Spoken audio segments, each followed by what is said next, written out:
Beneath the dust of ancient ruins and beyond the pages of half-forgotten chronicles lies a realm we have yet to fully grasp. It is a world where empires vanish without a trace, where great leaders meet their end under shadowy circumstances, and where artifacts seem to defy nature's fundamental laws. One cannot help but wonder how a civilization could carve deep tunnels beneath the earth using tools we don't recognize, or why ancient maps depict lands no human was thought to have known.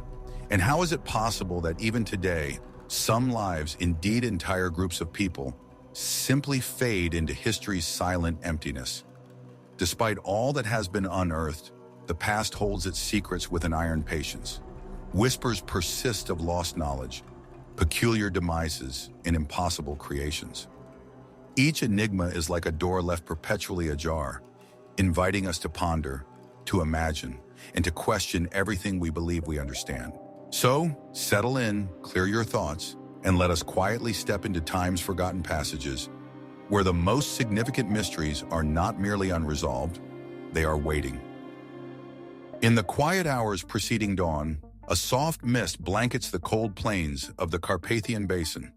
The moon, pale and lacking vigor, hangs low over a landscape once stirred by the thunder of hooves and the clang of metal. Somewhere beneath these seemingly endless fields of grass and forgotten watercourses, the remains of Attila the Hun, often called the Scourge of God, were committed to the earth.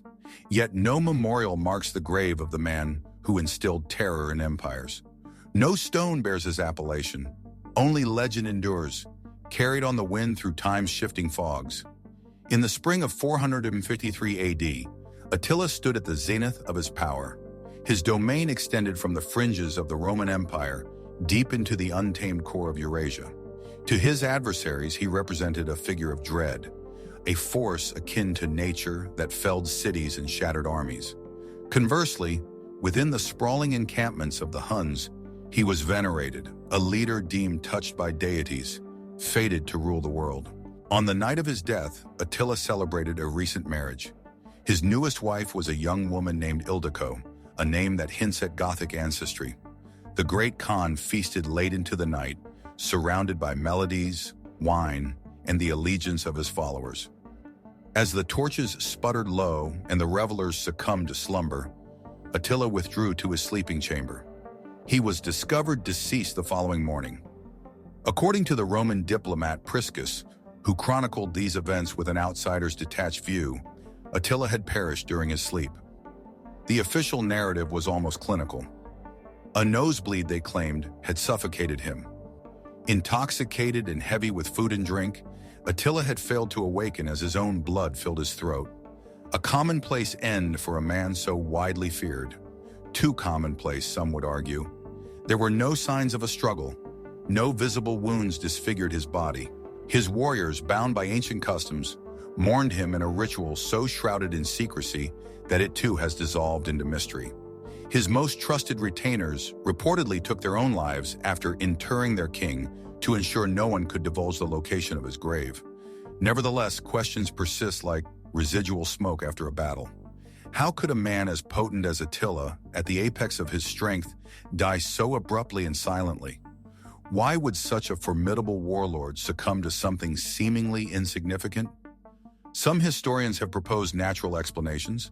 Chronic heavy alcohol consumption, they suggest, might have weakened bodily tissues, making a fatal hemorrhage plausible.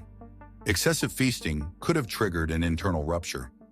Others speculate that he suffered an aneurysm, or that latent health conditions, unrecorded and unnoticed, struck him down at his moment of triumph. But in the darkness beyond historical records, speculation flourishes. Some whisper that Attila was assassinated, perhaps by his new bride Ildiko, whose people had long endured Hunnic dominion. Could she have been a pawn or a willing instrument of enemies plotting to end Attila's reign through stealth? A poisoned goblet, a dagger in the darkness, a quiet hand pressed over his mouth. Such actions leave minimal trace, particularly in an era devoid of forensic science. Others delve even deeper into the shadows. Attila, after all, was no ordinary conqueror in the minds of those he governed and devastated. Prophecies and portents were attached to his name. Some believed he possessed the sword of Mars, a weapon that bestowed divine legitimacy upon his campaigns. Could it be that his death was not merely the outcome of human conspiracy, but a strike of the supernatural, retribution for arrogance, or the inevitable price of wielding excessive power? Attila's burial further compounds the enigma. His body was placed inside a series of coffins, one of gold, one of silver, and one of iron, before being interred in a clandestine grave. Rivers were reportedly diverted to conceal his final resting place, and the laborers who performed the task were killed to protect the secret. No archaeological discovery has ever confirmed the location of Attila's tomb. It remains among history's great unresolved puzzles. A king without a grave, a conqueror absorbed by the very earth he once sought to command. Today, the landscape bears no sign of that concluding chapter. Fields extend in quiet emptiness. Rivers have long since carved new courses through the soil. Whatever truths the land once held have been muted by time, hidden beneath centuries of silence. Was Attila's death genuinely an unfortunate physical event? A turn of fate on a night of revelry? Or was it an act of retribution, a final defiance against a tyrant who had brought Europe to its knees? Might his death have been sealed by forces beyond mortal comprehension?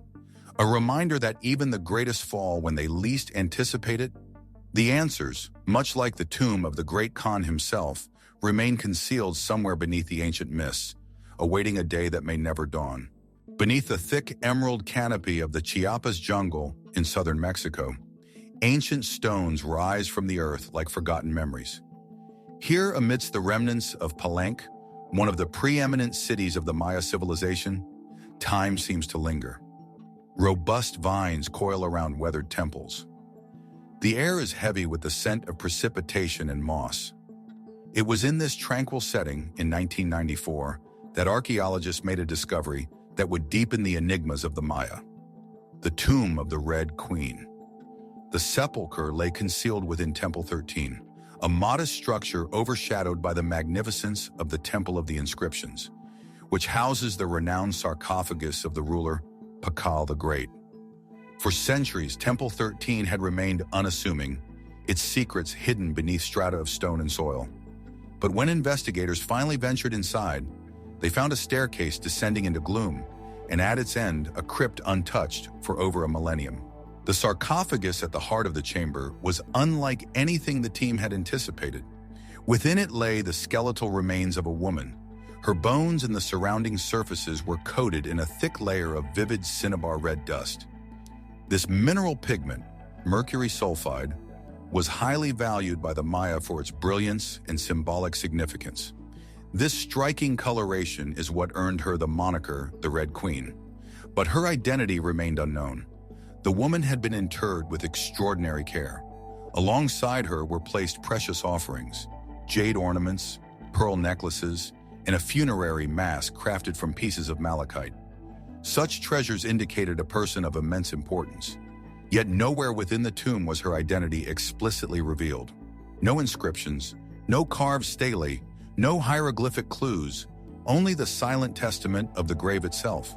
Through meticulous examination of her remains, scientists determined she had been approximately 60 years old at the time of her passing. Analysis of her teeth indicated a diet rich in maize and foods typically consumed by the elite. Her bones suggested a life lived in privilege. Yet her final resting place was unusual. The extensive use of cinnabar hinted at ritual importance, but also presented a deadly paradox. Mercury from the pigment had permeated her bones, suggesting that what preserved her grandeur may have slowly poisoned her during her lifetime. Scholars have proposed several potential candidates for the Red Queen's identity. A prevalent theory suggests she was Lady Sakbu Ajau, the wife of Pakal the Great, a queen in her own right and a crucial figure in the lineage of Palenque's royal house. Her age and the timing align with the known life of Sakbu, and the richness of the tomb seem fitting for the consort of such a revered ruler. However, without a definitive inscription, certainty remains elusive. Others have speculated she could have been another high-ranking noblewoman, perhaps Pakal's mother or a sister who wielded significant influence at court. In Maya society, royal women could possess remarkable authority, and Palenque's intricate dynastic histories allow for many possibilities. And then there are theories that extend beyond accepted scholarly frameworks. Some propose that the Red Queen's tomb was intentionally kept secret, her identity veiled, perhaps due to political turmoil, religious reform, or a forgotten scandal. Was she a ruler whose legacy was deliberately erased? A priestess whose understanding of time's sacred cycles elevated her beyond mere royalty? Or even, as some fringe theorists quietly suggest, a figure connected to a far older, hidden tradition, reaching back before the known Maya dynasties.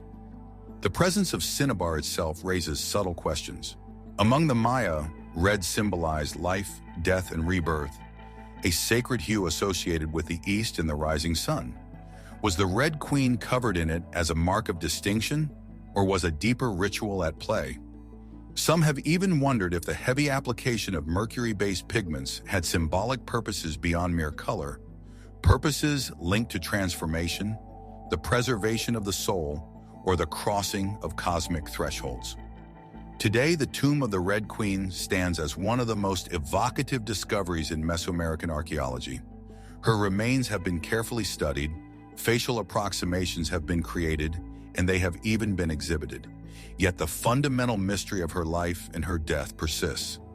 Standing before the sarcophagus today, deep within Temple 13, one can almost perceive the muted echoes of forgotten ceremonies, the low chanting of priests, the soft rustle of woven garments against stone. The jungle presses close around the ancient city, whispering in a language no longer spoken, guarding its secrets with a patience that human curiosity can only glimpse, but never fully penetrate. Who was the Red Queen? A sovereign, a consort, a priestess, or someone else entirely? Why was her name left unstated when so many others were immortalized in stone? The jungle keeps her secrets well, and perhaps hidden beneath layers of earth and time, the answers still await, in a language we have yet to comprehend. Among the windswept ruins of ancient Nineveh, where the Tigris River curves through the parched plains of northern Iraq, fragments of a lost world lie buried in the dust. Crumbling walls and half-buried statues hint at a city that once rivaled Babylon in magnificence, the capital of an empire that claimed dominion over much of the known world. And within these ruins, concealed for millennia beneath layers of earth and time, the remnants of an extraordinary treasure were uncovered. The library of Ashurbanipal, or at least what survives of it. It was in the mid-19th century that British archaeologists excavating the mounds of Kuyunjik stumbled upon an unexpected finding. Thousands of clay tablets inscribed with the delicate wedge-shaped marks of cuneiform script. In an era when little was known of Mesopotamia's ancient past, these tablets unveiled a civilization far older and considerably more sophisticated than Europe had imagined. The tablets spoke in the voices of ancient scribes, preserving everything from royal edicts to religious hymns, astronomical charts to medical recipes, omens, rituals, and myths. Among them was the earliest known version of the Epic of Gilgamesh, a narrative whose echoes can still be discerned in modern literature. Collectively, these fragments constituted the first identifiable library in human history, a deliberate compilation of knowledge assembled during the reign of King Ashurbanipal, who ruled Assyria in the 7th century BC. Ashurbanipal, unlike many of his predecessors, was not merely a warrior king, but also a scholar. He boasted in inscriptions that he could read the intricate signs of Sumerian and Akkadian languages, which were already ancient in his own time. He directed his scribes to gather texts from across the empire, copying them if acquisition by conquest was not possible. His aspiration was not merely to rule by military strength, but by intellect, to capture all the wisdom of the world within his palace walls. Yet what we currently refer to as the Library of Ashurbanipal is only a shadow of what once existed. The site yielded an estimated 30,000 fragments, many damaged or incomplete, dispersed across different rooms and collections. They suggest a sprawling archive organized by subject matter. However, no master catalog has ever been found. No record indicates precisely how the library was arranged, what its full contents were, or what may now be irrevocably lost. The end of Nineveh was abrupt and brutal. In 612 BC, a coalition of Babylonians, Medes, and others sacked the city, setting it ablaze. Fire and structural collapse buried the tablets, preserving them, ironically, through destruction. But the chaos of that fall and the subsequent centuries of decay scattered and fragmented the collection beyond easy reconstruction. What then was lost? Some scholars believe the missing portions might have included histories of earlier civilizations, records of now forgotten peoples, or mythologies that could reshape our understanding of the ancient Near East. Others wonder if certain texts, philosophical treatises, scientific theories, or even early experiments in law and ethics were obliterated before they could pass into later traditions. And beyond what is missing lies an even deeper question. Was there another section of the library yet to be discovered? Ashurbanipal's inscriptions suggest his ambitions significantly exceeded what we currently possess. References to secret knowledge, hidden teachings, and forbidden books tantalize historians. Could a second archive have been deliberately concealed within the vast palace complex? Some have speculated about subterranean vaults or sealed chambers, locations where the most sacred or potentially hazardous writings were kept from prying eyes. This concept is not entirely without precedent. Across ancient civilizations, libraries often served as more than repositories of literature. They were sanctuaries of esoteric power. In Egypt, in Babylon, and even later in Greece, knowledge was perceived as a force to be guarded, protected, and occasionally concealed. If a hidden section of Ashurbanipal's library existed, it has yet to be located. Wars, looting, and the unstable geopolitical situation of the region have left large portions of ancient Nineveh unexcavated. Somewhere beneath the broken earth, beneath layers of conquest and historical amnesia, the true core of the library may still lie waiting. Today, the surviving tablets are dispersed across museums and private collections worldwide. Scholars continue the painstaking work of reassembling them, reconstructing ancient narratives one fragment at a time. On their faded, baked surfaces, the past speaks in broken sentences and lost memories. But the full scope of what was amassed and what was lost remains an enigma. Was Ashurbanipal's library merely a repository of existing wisdom? Or did it contain knowledge that has vanished entirely from human history? Might it have held secrets that would challenge our understanding of the ancient world or even of ourselves? In the silent ruins of Nineveh, beneath the shifting sands and crumbled stones, the unnamed library persists as a question, a whisper from a vanished empire, inviting us to search, to wonder, and to imagine what might still be hidden beneath the dust of ages. Where the desert winds now sweep across the barren plains of southern Iraq, a few crumbling mounds rise from the dust like the skeletal remains of some long-deceased colossus. Sparse, dry grasses rustle against broken pottery shards, and the earth bears the faded scars of canals that once brought vitality to this desolate locale. Beneath the silence and emptiness lies the memory of a city, one that some traditions identify as the very first city constructed by human hands. This was Eridu. According to the ancient Sumerians, Eridu was more than just a city, it was a sacred site, the cradle of kingship, the dwelling place of gods. In the Sumerian king list, Eridu is named as the city where kingship descended from heaven. To the people who resided here over 5,000 years ago, Eridu was a place where the mortal realm intersected with the divine. At its heart stood the temple of Enki, deity of water, wisdom, and creation.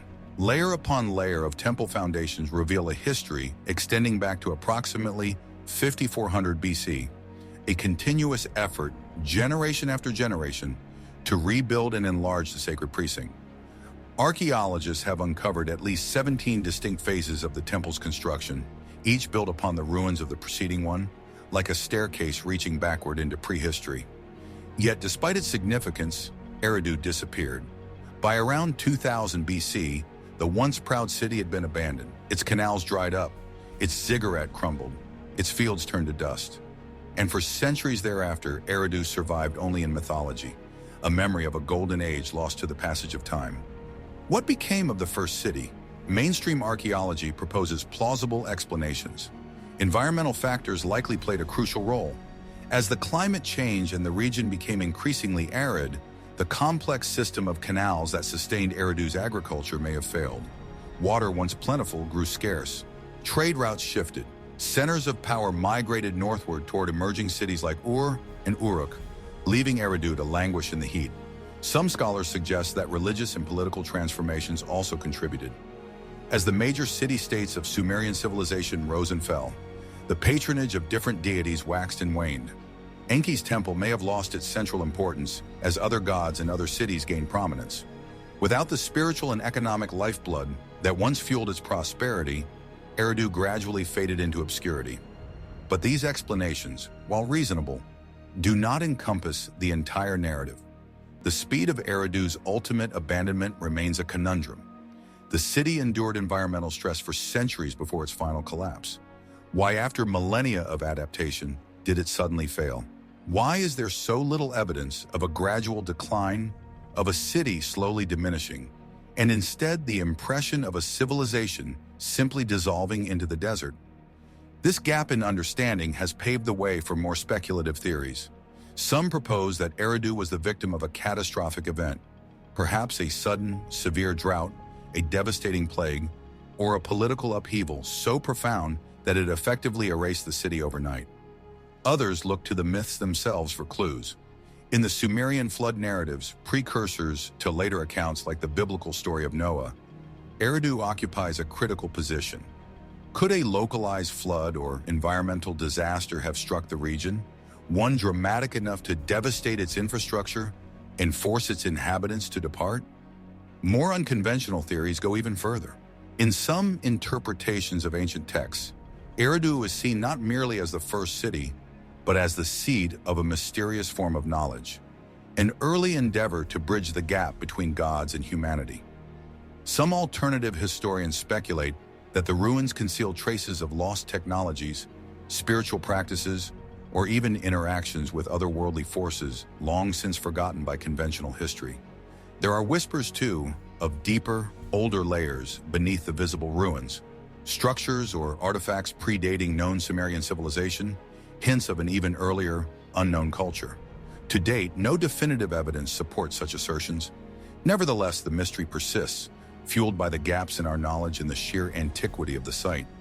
Today, Eridu is little more than a scar upon the landscape, a cluster of eroded mounds visited only by archaeologists and occasionally by the desert winds.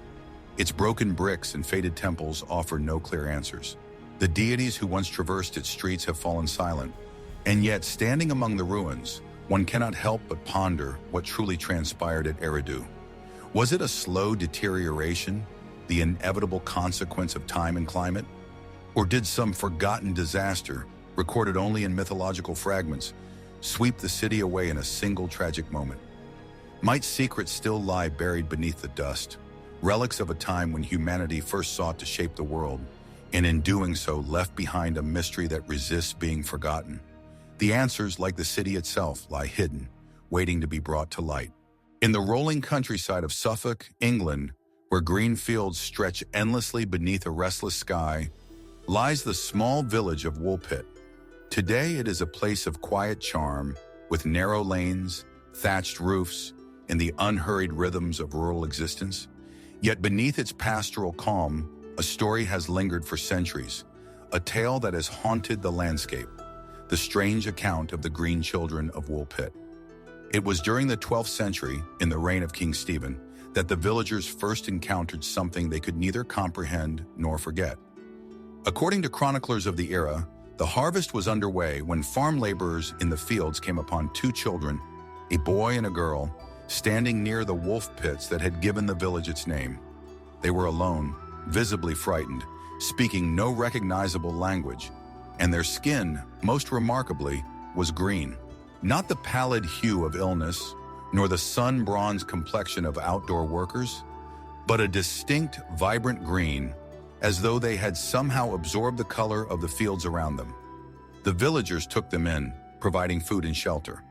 However, the children refused the bread and meat offered to them, surviving solely on raw beans plucked directly from their pods. Over time, the girl, the more resilient of the two, began to adapt. She acquired the local dialect, accepted new foods, and gradually her greenish tint faded to a more conventional color. The boy, however, grew weaker and soon passed away. When the girl became capable of speaking freely, she recounted a story that only deepened the enigma. She stated that she and her brother had originated from a land without sunlight, a place of perpetual twilight where everything was tinged with green. They had been tending their father's flock when they heard a peculiar sound, like the ringing of bells, and suddenly found themselves in a bright, new world. Woolpit. Who were these children? Where had they come from? Mainstream historians have proposed several explanations over the years. Some suggest the children were simply orphans from a nearby Flemish community. During that period, England had experienced a considerable influx of Flemish immigrants, many of whom faced hostility and violence during times of political instability. It is plausible, they argue, that the children became lost, traumatized, and malnourished. Their green skin could have been a symptom of chlorosis, a form of iron deficiency anemia that can give the complexion a greenish cast. The language barrier might be explained by a dialect unfamiliar to the local villagers. The strange land of twilight could have been a misremembered or misinterpreted description of the dense, dark forests where the children had once lived.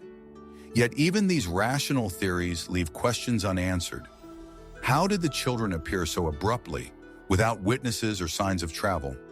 Why was their story, despite its apparent implausibility, recorded not just once but twice by medieval writers separated by decades? William of Newburgh and Ralph of Coggeshall, both respected chroniclers of their time, each considered the tale noteworthy enough to include in their histories, with details too consistent to be easily dismissed. Furthermore, the imagery evoked by the children's description of a sunless world, a land bathed in perpetual green, resonates curiously with myths and legends found far beyond Suffolk. Narratives of hidden realms, parallel worlds, and subterranean lands have appeared across diverse cultures and centuries. Was the girl recounting a distorted memory of a childhood spent in unfamiliar surroundings? Or was she, as some have speculated, describing something far more peculiar? Over time, more speculative theories have emerged. Some suggest the children were from a hidden underground society, a remnant of an ancient people driven below ground by catastrophe. Others hint at the possibility of a portal, a thin place where the boundaries between worlds momentarily blurred. A few contemporary writers, venturing even further, have proposed connections to extraterrestrial encounters, envisioning the green children as visitors from an entirely different world. But amidst all the speculation, the mystery remains carefully, stubbornly balanced between wonder and uncertainty. Today, Woolpit is a village at peace with its legend. A simple sign bearing the image of two green-skinned children marks the location where history and folklore converge. Visitors come and go, some seeking answers, others content to simply walk the quiet lanes and ponder. Who were the green children of Woolpit? Lost orphans, hidden refugees, survivors of a forgotten tragedy, or messengers from a realm just beyond the reach of human understanding? The truth, like the faint green memory of their presence, lingers on the fringes of certainty, a reminder that sometimes history leaves us with questions far more enduring than any answers we might hope to discover. Baltimore, Maryland. The year is 1849. The city's cobblestone streets gleam under a cold autumn rain. In the gray light of the early evening, the buildings stand like sullen observers of something unseen. Somewhere amidst the narrow passageways and weathered public houses, a solitary figure stumbles, disheveled, delirious, and broken. That individual was Edgar Allan Poe. On October 3rd, Poe was found outside Ryan's Tavern, barely conscious, wearing garments that were not his own. His mind was clouded, his speech unintelligible. He was urgently taken to Washington College Hospital, where he drifted in and out of a feverish state for 4 days, unable to articulate what had befallen him.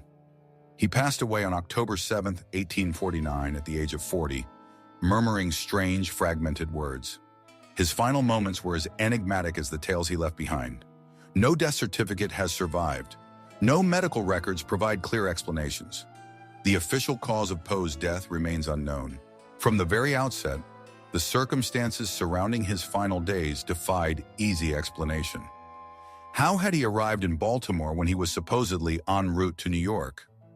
Why was he found wearing ill-fitting, second-hand clothing? What had left him in such a ravaged state, too ill even to recount his own story? The earliest accounts suggested a variety of possible causes: alcohol poisoning, drug overdose, heart failure, even rabies. Poe's struggles with alcohol were known among his contemporaries, and some proposed that a final period of heavy drinking had been his undoing. Yet those who knew him best disputed this account, insisting that Poe experienced long stretches of sobriety and that his body was unusually sensitive to even minimal amounts of alcohol.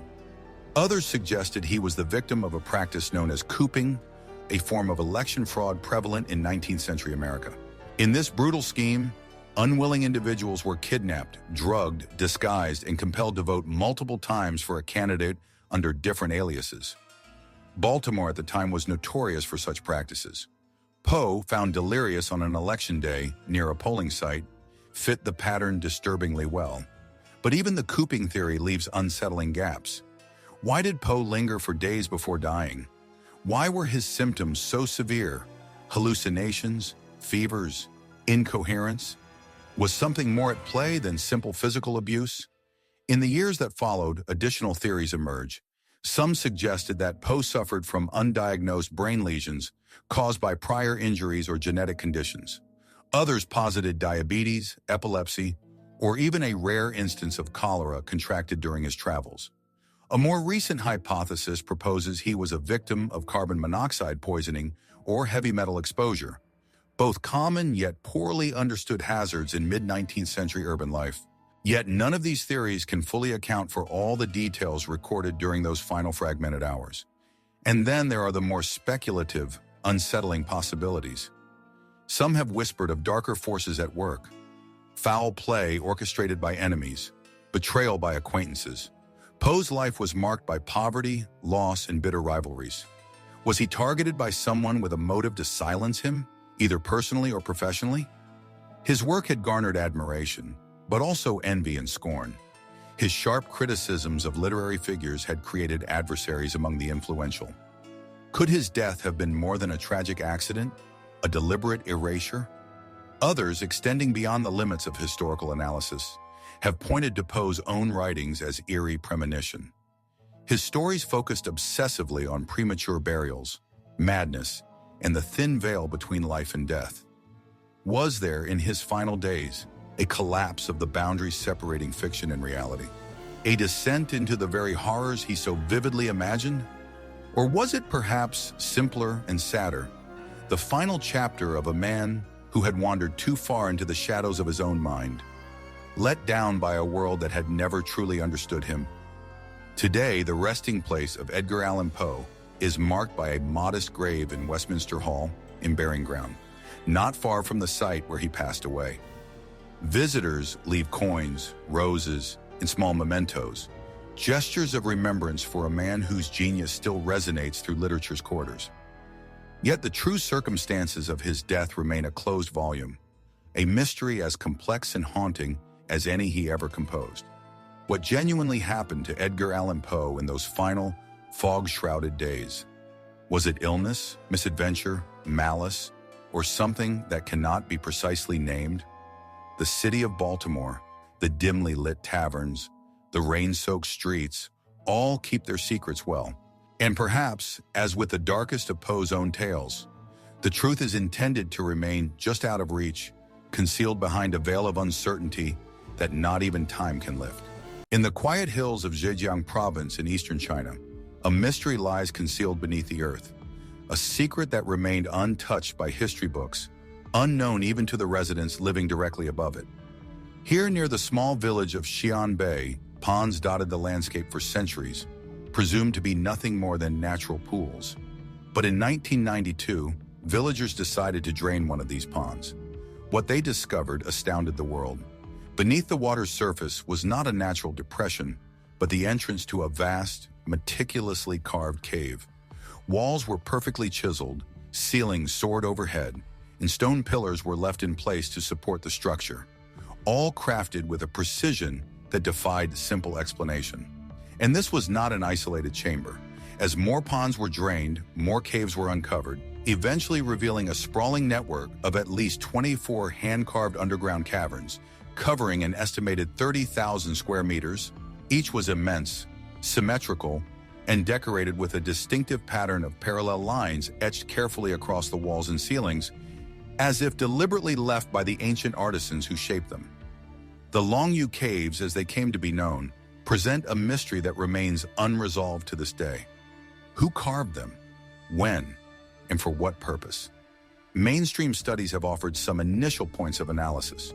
Geological examination confirmed that the caves were hewn from solid sandstone, an extraordinarily challenging and time-consuming undertaking, especially without the use of modern machinery.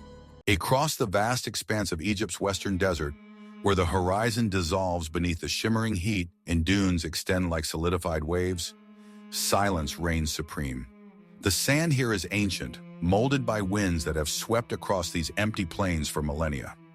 It is a place where the world of the living feels distant, where the very earth seems to guard its secrets with fierce possessiveness. And somewhere beneath this sea of sand, it is said, an entire army vanished, swallowed without leaving any trace. The story begins in 525 BC, during the reign of Cambyses II, the ambitious and often ruthless king of the Persian Empire. Having successfully conquered Egypt and overthrown the final pharaoh of the 26th dynasty, Cambyses directed his ambitions even further westward, toward the mysterious oracle of Ammon at the Siwa oasis.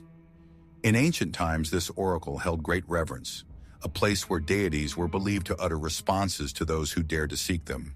Herodotus, the Greek historian writing nearly a century later, recounts that Cambyses dispatched an army numbering 50,000 men to traverse the desert and seize the oracle. Their mission was audacious, perhaps even sacrilegious, to assert Persian dominance over one of Egypt's most sacred sites, but they never reached their destination. According to Herodotus, after marching for 7 days through the desert, the army arrived at a location referred to as the City of the Oasis, believed to be somewhere near modern-day Qara. There, disaster struck.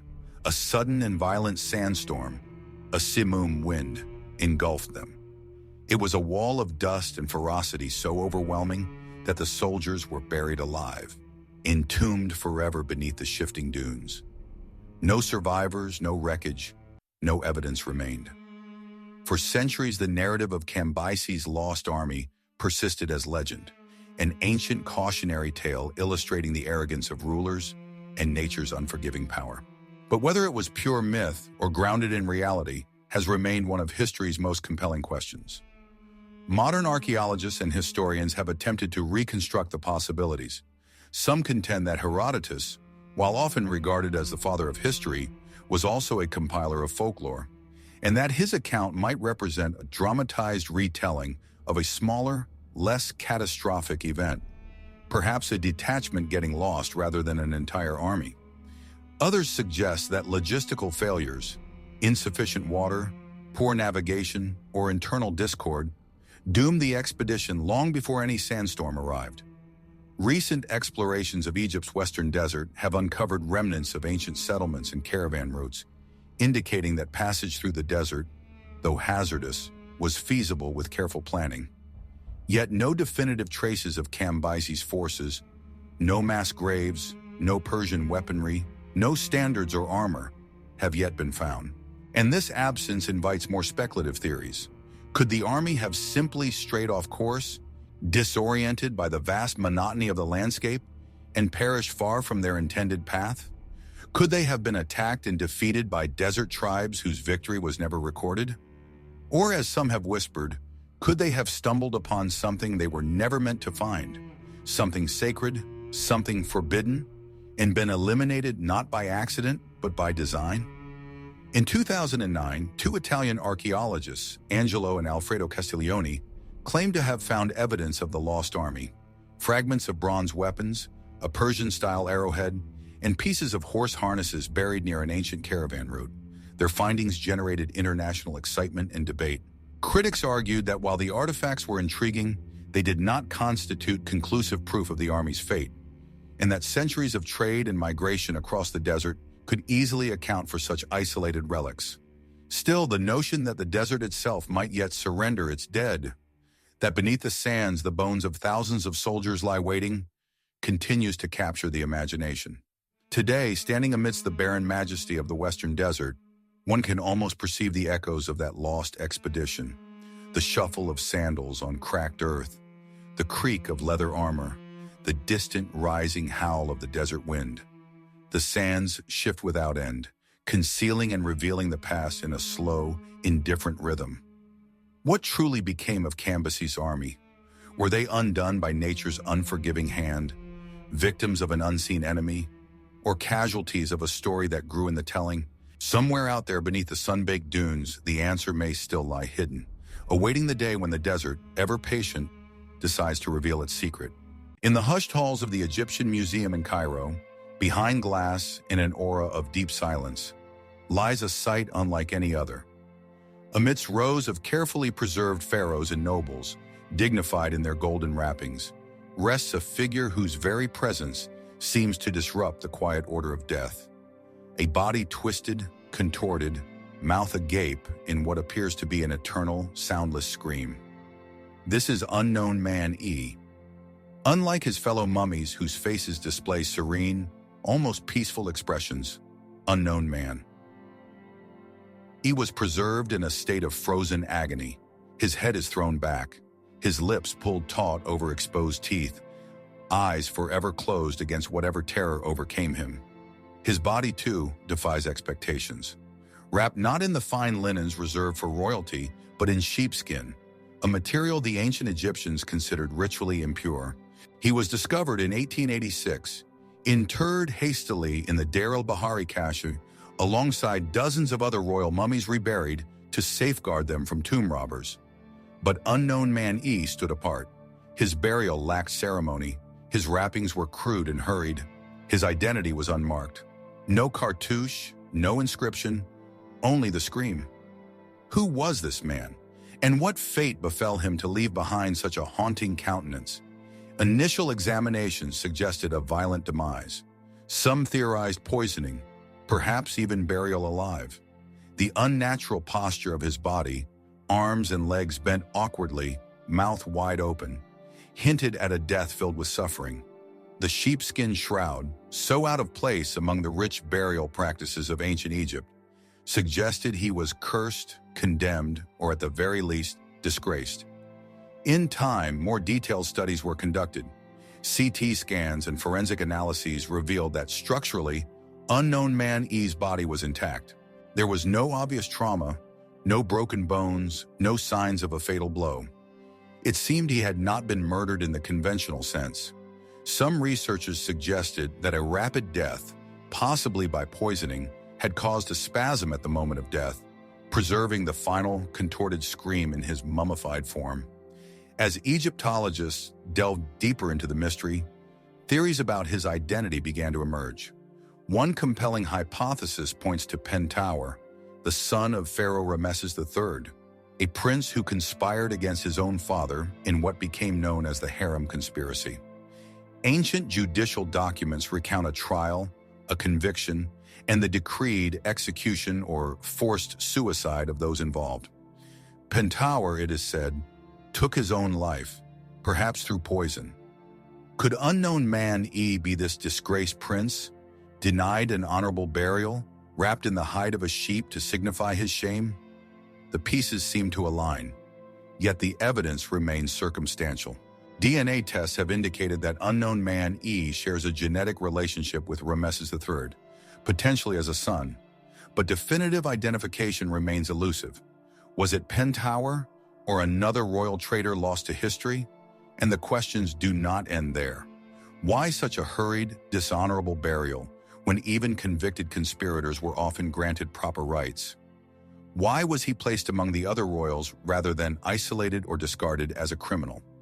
And most disturbingly, was the scream we see today a literal imprint of terror at the moment of death, or something created later through the drying and contraction of muscles during the rushed mummification process? More speculative theories venture even further into the unknown. Some suggest that unknown man E died during a ritual gone awry, perhaps a magical ceremony intended to protect or curse royal lineages. Others wonder if his death was the result of political vengeance so swift and brutal that proper burial customs were discarded entirely. A few fringe thinkers even propose supernatural interpretations, that the scream signifies a soul unable to find peace, trapped between worlds by the violent circumstances of his death. Yet amidst all these theories, the truth remains concealed, hidden behind history's stitched lips. Today, visitors to the Egyptian Museum often find themselves pausing before the glass case of unknown man E. Among the many faces of the deceased, his is the one that appears to cry out across the centuries. A raw, unfiltered glimpse of fear, pain, and mystery. His presence is unsettling, not because of the grandeur of his past life, but because of the stark humanity of his death. Who was he? A prince, a traitor, a victim of forces we can scarcely imagine? Was his scream one of fear, of regret, or of something more unknowable? The sands of Egypt continue to yield their secrets slowly, and perhaps somewhere in a forgotten tomb or a crumbling papyrus scroll, the final chapter of Unknown Man E's story waits to be discovered. Until then, he remains what he has always been, a riddle in flesh and bone, a voice frozen in time, calling across the ages for answers that refuse to materialize. In the hushed corridors of the National Library of Sweden, secured behind layers of glass and careful preservation, resides one of the most enigmatic artifacts ever created. A single book, immense in size and weighted with legend. Its parchment pages seem almost to vibrate with age, their edges darkened by time, their ink still vibrant despite the passage of centuries. This is the Codex Gigas, commonly known as the Devil's Bible. The manuscript is a colossal object, nearly 3 feet tall and weighing over 160 pounds. It is bound in leather and reinforced with ornate metalwork. It contains the complete text of the Latin Vulgate Bible, along with a collection of historical texts, medical treatises, penitential writings, and mystical incantations. But it is not its sheer size or diverse contents that have earned it an infamous reputation. It is the presence of a single, striking image. Filling an entire page, painted in dark, muted colors, is an unmistakable figure. A horned, crouching devil staring out with unsettling stillness. Hands raised, claws sharp, mouth frozen in a silent snarl. This figure dominates the manuscript in a way unseen in other medieval religious works. Opposite this image is a depiction of the heavenly city, the eternal conflict between good and evil laid bare on the parchment. But how did such a book come into existence? Historical records trace the Codex Gigas to the early 13th century, specifically to the Benedictine monastery of Podlages, in what is now the Czech Republic. Yet the circumstances of its creation are shrouded in myth. According to legend, a solitary monk facing execution for violating his monastic vows proposed an impossible arrangement. He would create a book containing all human knowledge in a single night, thereby redeeming his soul. The abbot agreed. As midnight approached and the task proved insurmountable, the desperate monk is said to have turned not to God, but to the devil himself, forging a pact to complete the manuscript in exchange for his soul. Thus, the Devil's Bible was supposedly born. Of course, scholars regard this story as medieval folklore, a cautionary tale reflecting the fears and superstitions of the age. Yet the Codex Gigas presents genuine, tangible puzzles that resist easy dismissal. Firstly, the handwriting. Careful analysis indicates that the entire book was penned by a single scribe, an extraordinary achievement given its magnitude. What is even more astonishing is the script's uniformity. From the initial page to the final one, there is virtually no variation in style, size, or spacing, suggesting it was written without significant pause or the effects of aging. A consistency almost impossible to achieve over the years it would realistically have required. Experts estimate that completing the manuscript would have demanded decades of labor, perhaps 20 to 30 years of continuous, methodical writing. Yet there are no visible signs of fatigue, no inconsistencies in the calligraphy that might betray the passage of time. How could one individual maintain such perfection across so many thousands of lines? And then there is the peculiar absence of a clear purpose. Despite its biblical texts and scholarly writings, the Codex Gigas lacks annotations, marginalia, or any indication that it was extensively used as a religious or academic tool. It appears to have been created not for study or liturgical use, but as an object in itself, a monolith of knowledge assembled without a clear rationale and dominated by a haunting image that invites far more questions than it provides answers. Over the centuries, the Codex Gigas passed through numerous hands, surviving the destruction of its original monastery during the Hussite Wars and later becoming a prized possession of the Swedish army after the 30 Years' War. It has journeyed through conflict, fire, and displacement. Its massive bulk stands as a silent witness to history's shifting tides. Some speculate that it was created as a grand gesture of devotion or perhaps penance by a single monk working obsessively to save his soul through an offering of unimaginable labor. Others wonder if it was an attempt to compile a universal compendium of medieval knowledge, albeit with a strange, almost obsessive emphasis on penitence and sin. And there are those who contemplate the darker possibilities. Could the Codex Gigas have been conceived with more occult objectives? Was the inclusion of the devil's portrait simply an act of medieval theatricality, or a sign of deeper, hidden traditions quietly threading through the monastic orders? Some have even speculated about coded messages embedded within its pages, secrets locked behind the veneer of scripture and ancient wisdom. Yet for all its mass and mystery, the Codex Gigas remains silent. Today, visitors to the library in Stockholm can stand before it, an overwhelming presence, even behind glass.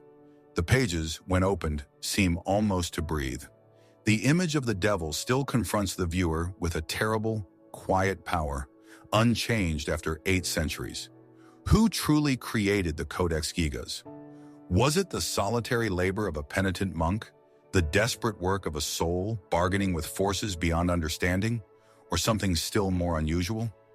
Was the book intended as a gift, a warning, or a mirror reflecting the fears of an uncertain world? The answers remain hidden within the heavy folds of ancient parchment, in the steady, tireless hand that once traced every letter. And perhaps in the end, the Codex Gigas was never meant to explain itself, only to endure. The old timbered structures of Cumnor Place once stood amidst the green and mist-laden fields of Oxfordshire, their walls steeped in silence and heavy with secrets. Today, little remains. The manor house was demolished long ago, its stones scattered and buried beneath centuries of change. Yet the memory of what transpired there has not faded. It lingers like a shadow, tied forever to the mysterious demise of Amy Robsart. It was September 8th, 1560, when Amy Robsart, the wife of Robert Dudley, was found dead at the base of a staircase within Cumnor Place. She was merely 28 years old. At first glance, the scene might have appeared tragically straightforward. A woman alone, felled by a fall. Her neck was broken. Yet almost immediately, whispers began to circulate. Whispers that have never truly been silenced. By all accounts, Amy was in poor health during the final years of her life. Correspondence from friends and observers suggests she suffered from a debilitating illness, perhaps a tumor or even breast cancer, conditions that could have weakened her bones and impaired her balance. It would not have been impossible, some contend, for a frail woman to lose her footing and tumble down a flight of stairs. And yet, doubts persist. Robert Dudley, Amy's husband, was a favorite of Queen Elizabeth I, a favorite whose relationship with the young queen sparked constant gossip and suspicion throughout the court. Rumors of affection, ambition, and possibly more swirled around them. If Amy were removed, some whispered, Dudley might be free to marry Elizabeth, augmenting his power beyond what his lineage alone could ever grant him. Historians note that Dudley, aware of these murmurs, insisted on a formal investigation into his wife's death. A jury composed of local gentlemen examined the body and the surroundings and officially declared the death an accident. No evidence of foul play was discovered. No charges were ever filed. Nevertheless, the circumstances remained troubling. On the morning of her death, Amy reportedly insisted that all of her servants attend the nearby fair, leaving her alone in the house. Why did she wish to be left by herself? Was it a moment of melancholy, a desire for solitude, or something more ominous? The staircase itself, according to the later accounts, was relatively short. Could such a fall, in the absence of a forceful push or deliberate harm, truly have proven fatal? The broken neck suggests considerable force. Some have suggested that Amy might have thrown herself down intentionally, weary of illness and isolation. Others posit that she was pushed, but if so, by whom? An assassin in Dudley's service? A political adversary seeking to implicate him? There are even more speculative theories. Some propose that Amy's death was orchestrated not by Dudley, but by Elizabeth's own advisors, men who feared the scandal and instability that might result from a royal marriage to a subject. Better, perhaps, to eliminate the problem quietly, however ruthlessly, than to permit dangerous ambition to disrupt the fragile equilibrium of power. Still others suggest a stranger, quieter tragedy, that Amy, increasingly isolated and ill, simply lost her footing, and that the timing of her death, so convenient, so suspicious, was nothing more than grim happenstance, later twisted into intrigue by a court and a nation consumed by scandal. Today, with nearly 5 centuries having passed, the truth seems more elusive than ever. Contemporary sources are fragmented, colored by bias and hearsay. The building itself is gone, eliminating any possibility for modern forensic investigation. We are left only with testimonies, secondhand accounts, and the heavy burden of speculation. And so, Amy Robsart remains a figure caught between innocence and conspiracy. Her death stands as an unsolved puzzle at the intersection of personal tragedy and political ambition. Was she a victim of murder, ensnared in a web of courtly maneuvering far beyond her influence? Did she choose her own destiny, seeking escape from an existence that had become intolerable? Or was her death, in the end, a simple, heartbreaking accident rendered sinister only by the shadows cast by those who survived her? The empty fields where Cumnor Place once stood are silent now. Only the restless winds moving through the grass and hedgerows seem to whisper of what once transpired there, a secret long buried but never truly forgotten. Along the winding Natchez Trace, a lonely and ancient trail carved deep into the wilderness of Tennessee, the dense woods seem to lean inward, muffling the sounds of the outside world. Here, among the silent forests and the mist that clings to the low hills, stands a small, weathered monument, a broken column of stone, deliberately unfinished. It marks the place where Meriwether Lewis met his mysterious end. It was October 11, 1809, when Lewis, renowned explorer, soldier, and governor, was found dead at Grinder's Stand, a remote inn along the trace. He was only 35 years old.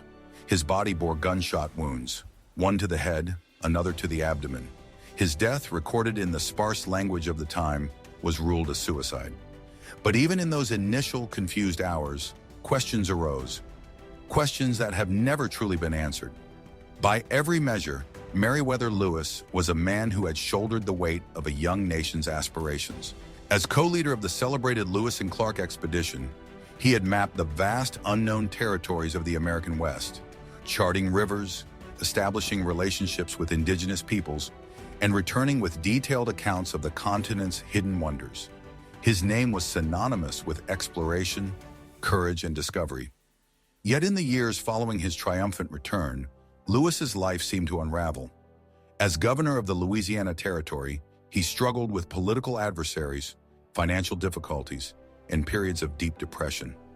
He sometimes resorted to alcohol and was rumored to suffer from what some described as melancholy, a term that could encompass anything from clinical depression to the lingering effects of physical illnesses such as malaria or syphilis. On his final journey eastward, Lewis traveled alone, determined to settle government debts and defend his tarnished reputation. He was carrying important documents, and perhaps, too, the burden of a mind darkened by isolation and disillusionment. The official account provided by the innkeeper's wife tells of a night filled with strange noises, of Lewis pacing, muttering to himself, and finally gunshots. She claimed he survived for a short time after shooting himself, requesting water, struggling on the floor before ultimately succumbing to his wounds. But inconsistencies plague the testimony. Some accounts suggest that Lewis's wounds were unusual for a suicide, particularly the chest wound, which appeared severe enough to have been fatal on its own. Others point out that it would have been difficult, though not impossible, for a man to inflict 2 such devastating shots upon himself. There were also whispers that Lewis's pistols were unreliable, that they may have misfired or required exceptionally forceful handling, and there is the troubling behavior of those who discovered him. The innkeeper, Robert Grinder, provided vague, shifting narratives. No proper inquest was ever conducted, no detailed autopsy performed. For a death so sudden, so shocking, the investigation was strikingly perfunctory, almost as if those involved wished the matter to quietly fade into history. Speculation soon took root. Was it truly suicide? The tragic culmination of a man worn down by illness and despair? Or was it murder? A robbery gone wrong, or something even darker?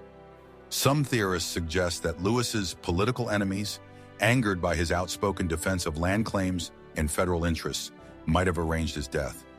Others point to the significance of the documents he was carrying, hinting that secrets, perhaps concerning the vast, unsettled territories of the West, could have made him a target. In a wilderness where law was a distant concept, who would have been there to protect him? Still others wonder about the innkeepers themselves. Was Lewis simply a convenient victim for a desperate act of theft? Or did they panic after an accidental altercation and attempt to conceal their tracks? Yet amidst all these possibilities, there remains the simple, somber truth of Lewis's state of mind. His letters in the months preceding his death reveal a deepening sadness, a sense of isolation even among friends. His journey along the Natchez Trace was not merely a physical one, but a passage through the darkened corridors of his own spirit. Today, visitors to his grave find a landscape much as he left it, rugged, isolated, beautiful, and unforgiving. The broken column atop his memorial symbolizes not only a life cut short, but also an unfinished story, a narrative fractured by silence, speculation, and the passage of time. What truly occurred that night at Grinder's Stand? Was it despair, misfortune, or betrayal that ended the life of one of America's greatest explorers? Were the gunshots fired by his own hand or by another's in the darkness? The woods along the Natchez Trace hold their secrets closely, and the winds that stir the leaves whisper no answers. They only invite us to wonder and to remember.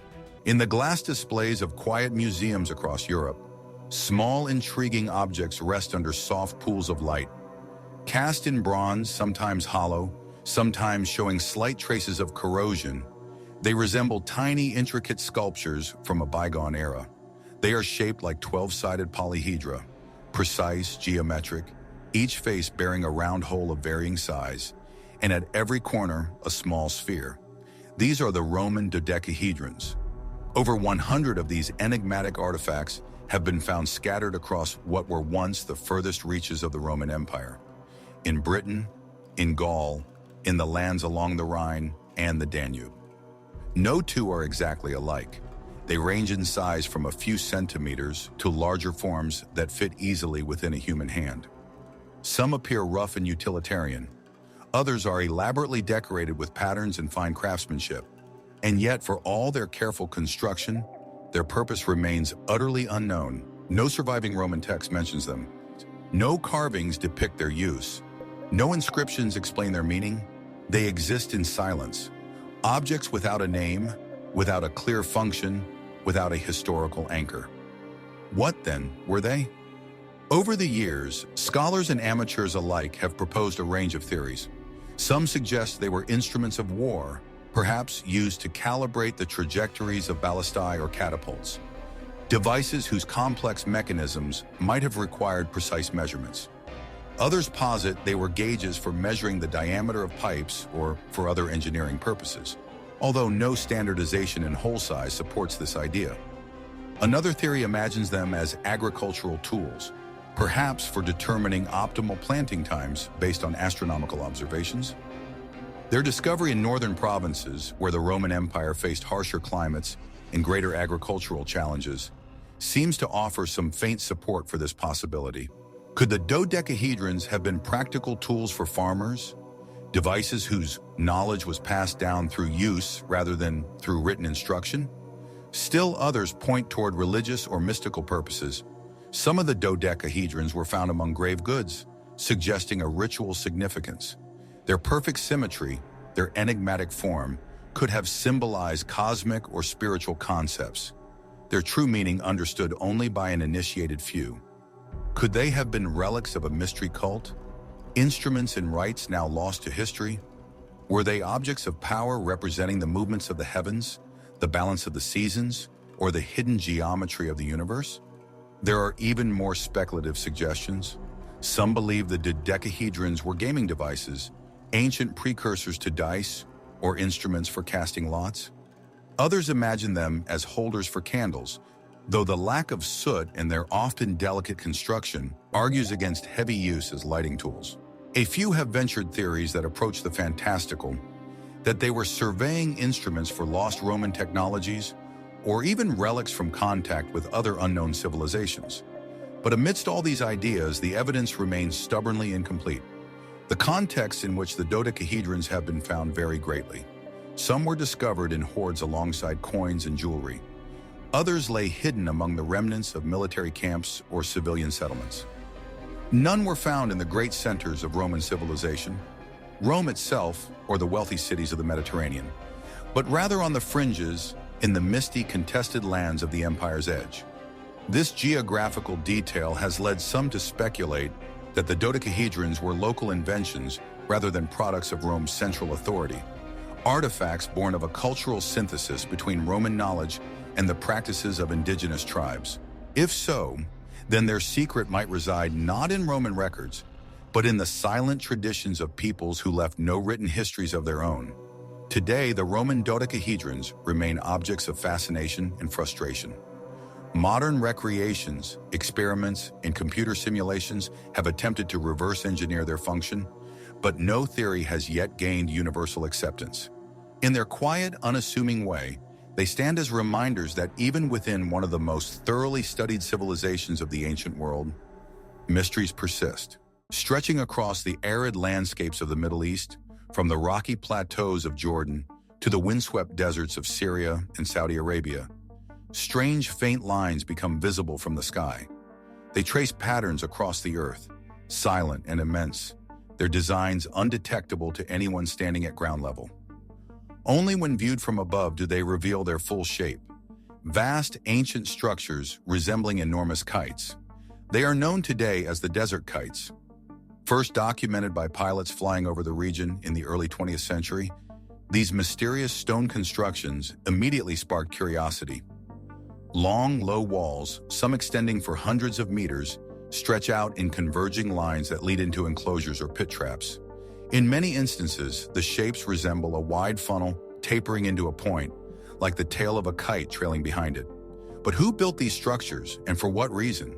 Archaeologists have uncovered thousands of these desert kites dispersed across the Near East and Central Asia. Their sheer scale implies a coordinated effort by communities long since vanished, peoples who left behind no written records, no direct testimony regarding their intentions. Dating of associated materials suggests that many of the kites were erected between 8000 and 2000 BC, positioning them among the oldest large-scale human-made structures on Earth. The most widely accepted theory is that the kites functioned as hunting traps. Herd animals, gazelles, ibex, or wild sheep, would be driven into the narrowing walls, funneled into confined spaces where they could be more easily culled. In an environment as harsh and unforgiving as the desert, such ingenious mass hunting strategies would have been essential for survival. Yet even this explanation leaves lingering questions. The low height of the walls, sometimes no more than knee level, seems insufficient to physically impede fast-moving animals. Did the walls serve primarily as psychological barriers, subtle guides within the open terrain? Were nets, wooden structures, or other perishable materials once strung between them, having long since disappeared beneath the weight of time?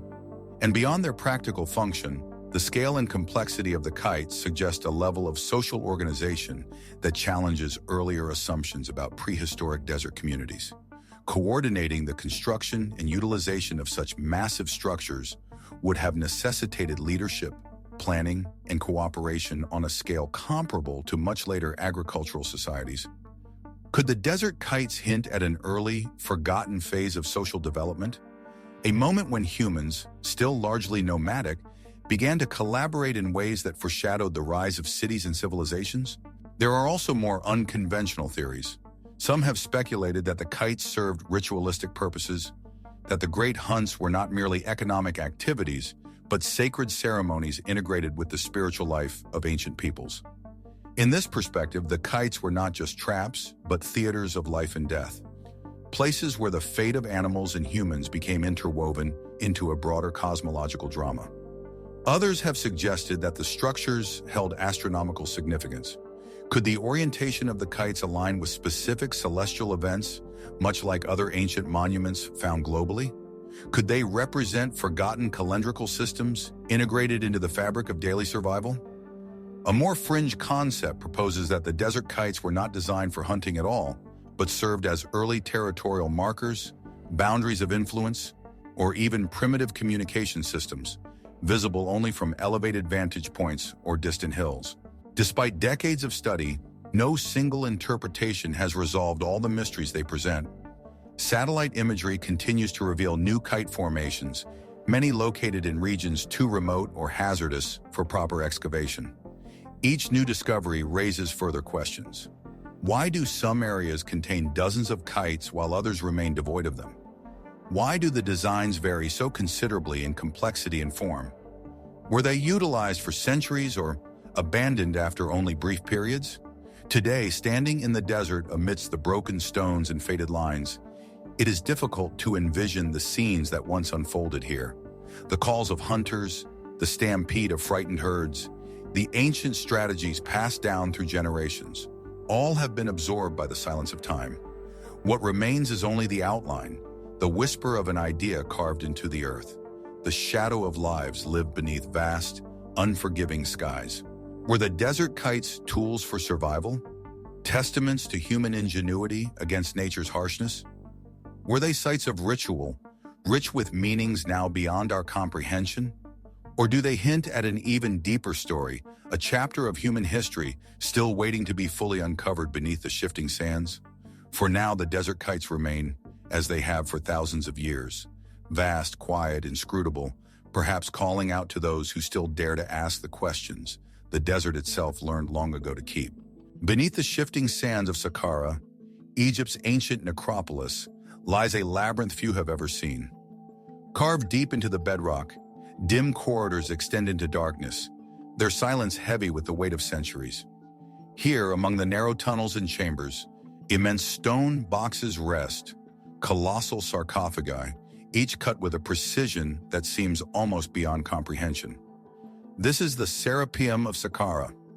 First rediscovered in the 19th century by Auguste Mariette, the Serapeum was believed to be the burial place of the Apis bulls, sacred animals venerated in life and worshipped in death.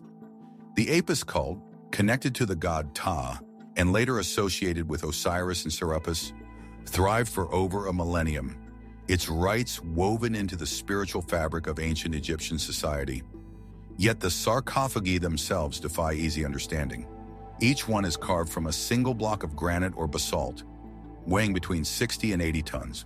Their surfaces are astonishingly smooth, their corners sharp and precise, and their interiors polished to a mirror-like finish.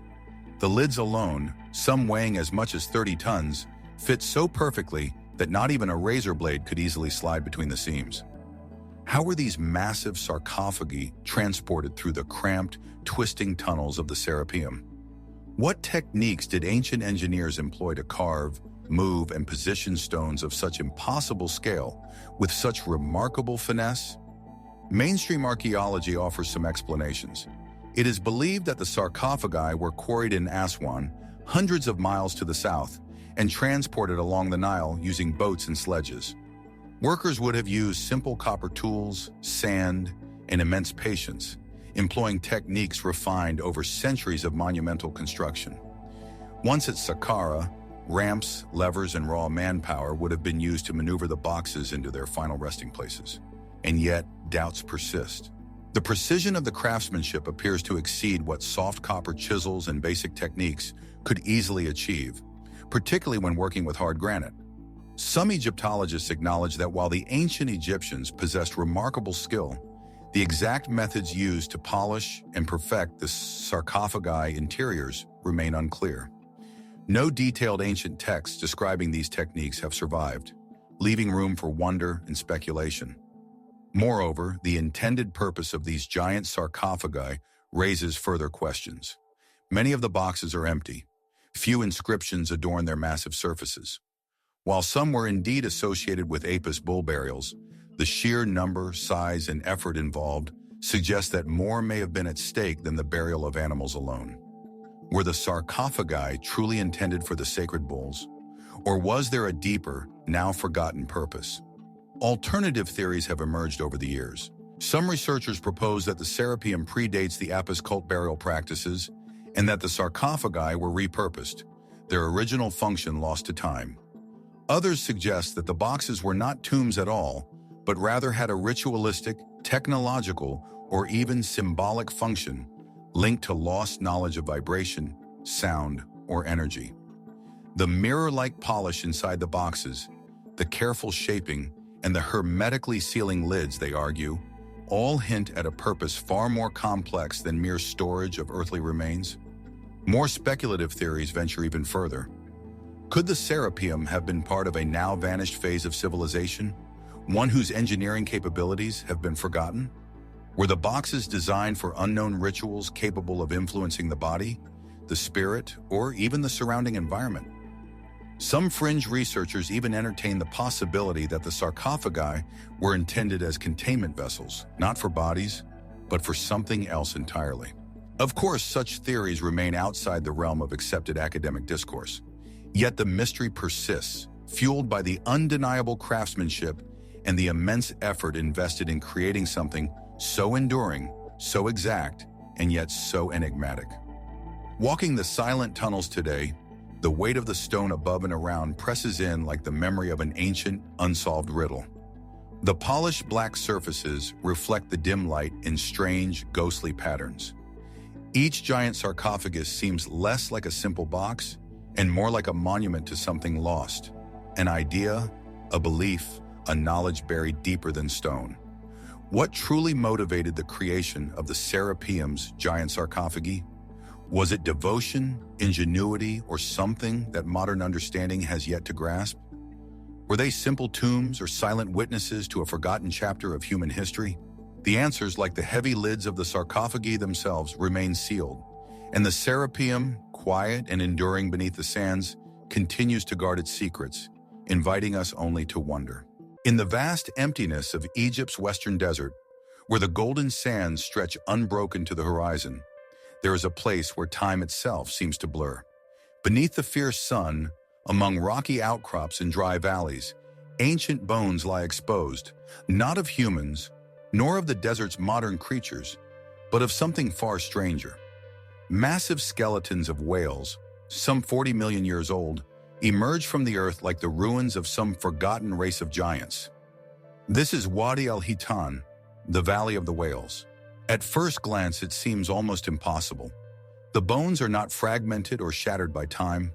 Many are complete, astonishingly preserved, their delicate structures displayed across the desert floor as if frozen mid-motion.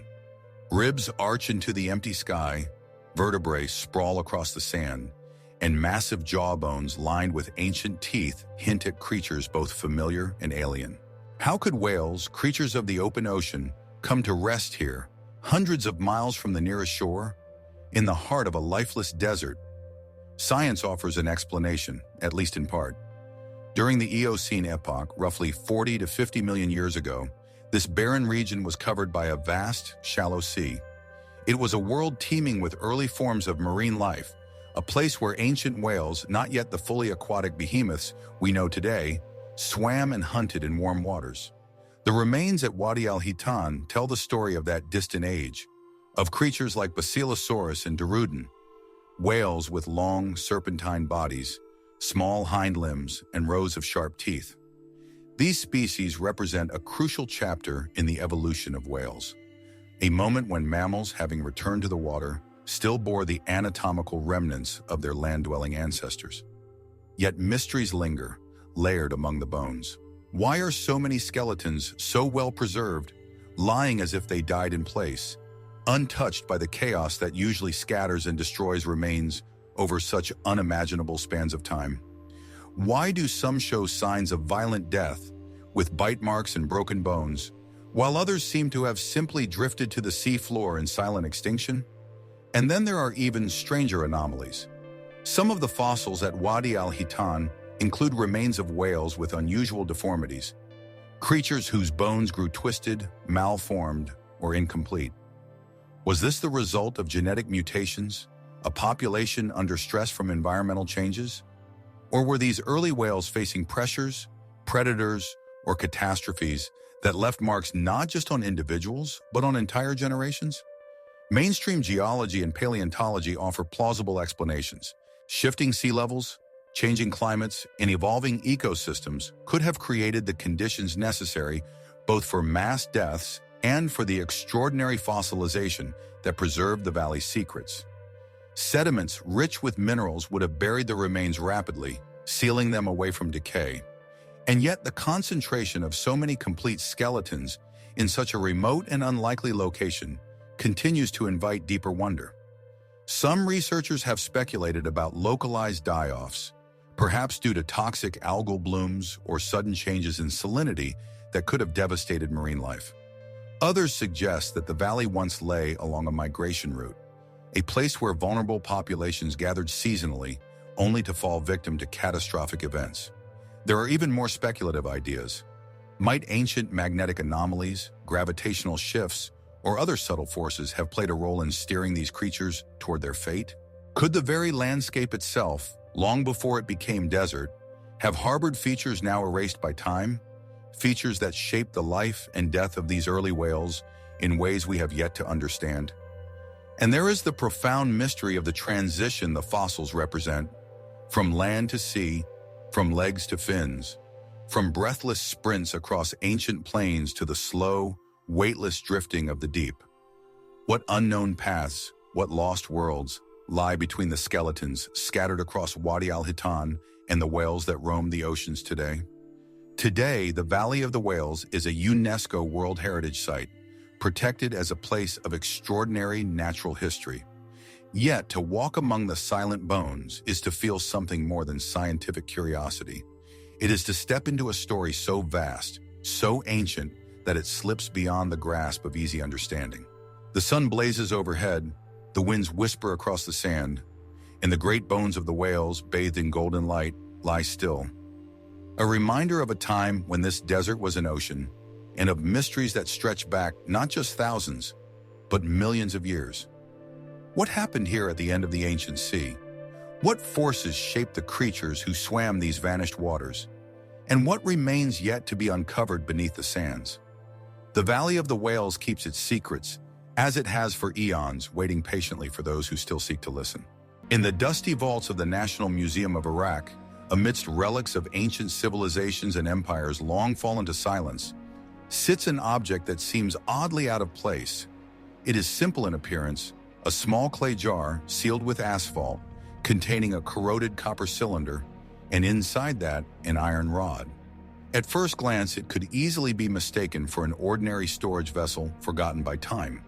But this unassuming artifact is known today as the Baghdad Battery, and it raises questions that have yet to find definitive answers.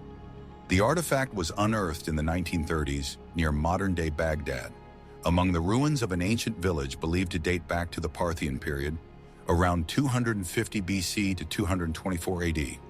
Alongside more conventional pottery and everyday items, this peculiar vessel captured the attention of archaeologists and historians alike. What made the jar so intriguing was its construction. The copper cylinder, carefully positioned within the clay pot, and the presence of iron suggested a configuration capable, under the right conditions, of generating an electrical charge. If filled with an acidic liquid, vinegar or wine for example, the arrangement could theoretically function as a rudimentary galvanic cell, a battery. But why would an ancient culture construct such a device? The mainstream theories offer cautious interpretations. Some suggest that if the jar was indeed used as a battery, its purpose might have been practical, perhaps for electroplating small objects with precious metals, coating surfaces with a thin layer of gold or silver to enhance their value and beauty. Yet no confirmed evidence of electroplated artifacts from the Parthian era has been found. And more puzzling still, no written descriptions or illustrations from the time reference anything resembling electricity or galvanic reactions. Was the Baghdad Battery an experimental tool used by a select few artisans whose techniques were never recorded? Or was it something else entirely? Some scholars argue that the jar might have served a purely ceremonial or symbolic purpose, perhaps used in religious rituals where the mild tingling sensation of an electric current could have been interpreted as a divine experience. In ancient temples, where the boundary between natural phenomena and the supernatural was thin, even the smallest wonder could inspire awe. But the absence of contextual evidence leaves the door open to more speculative theories. Some have imagined the Baghdad Battery as part of a much larger, forgotten technological tradition, a glimpse into an ancient science lost to history. Could there have been other devices, now decayed or undiscovered, that relied on similar principles? Was this jar a relic of a broader understanding of electricity, one that emerged briefly and vanished before it could leave a more lasting imprint? Fringe theories venture further still. To some, the Baghdad Battery hints at the possibility of knowledge passed down from even older, unknown civilizations. Societies capable of manipulating natural forces in ways that challenge conventional timelines. Others weave it into broader narratives of ancient wisdom, suggesting that the electrical principles rediscovered in the modern era were not inventions, but rediscoveries of knowledge once widely known and then catastrophically forgotten. Yet, amidst the speculation, sober voices urge caution. Replication experiments in modern times have demonstrated that a device like the Baghdad Battery could indeed produce small voltages, enough to cause a faint tingle, but insufficient to power any substantial tool. The design, while capable of generating electricity, is simple and primitive, suggesting either an early step toward greater technological development or a coincidental arrangement misinterpreted through modern eyes. Some archaeologists even suggest that the artifact's resemblance to a battery may be misleading.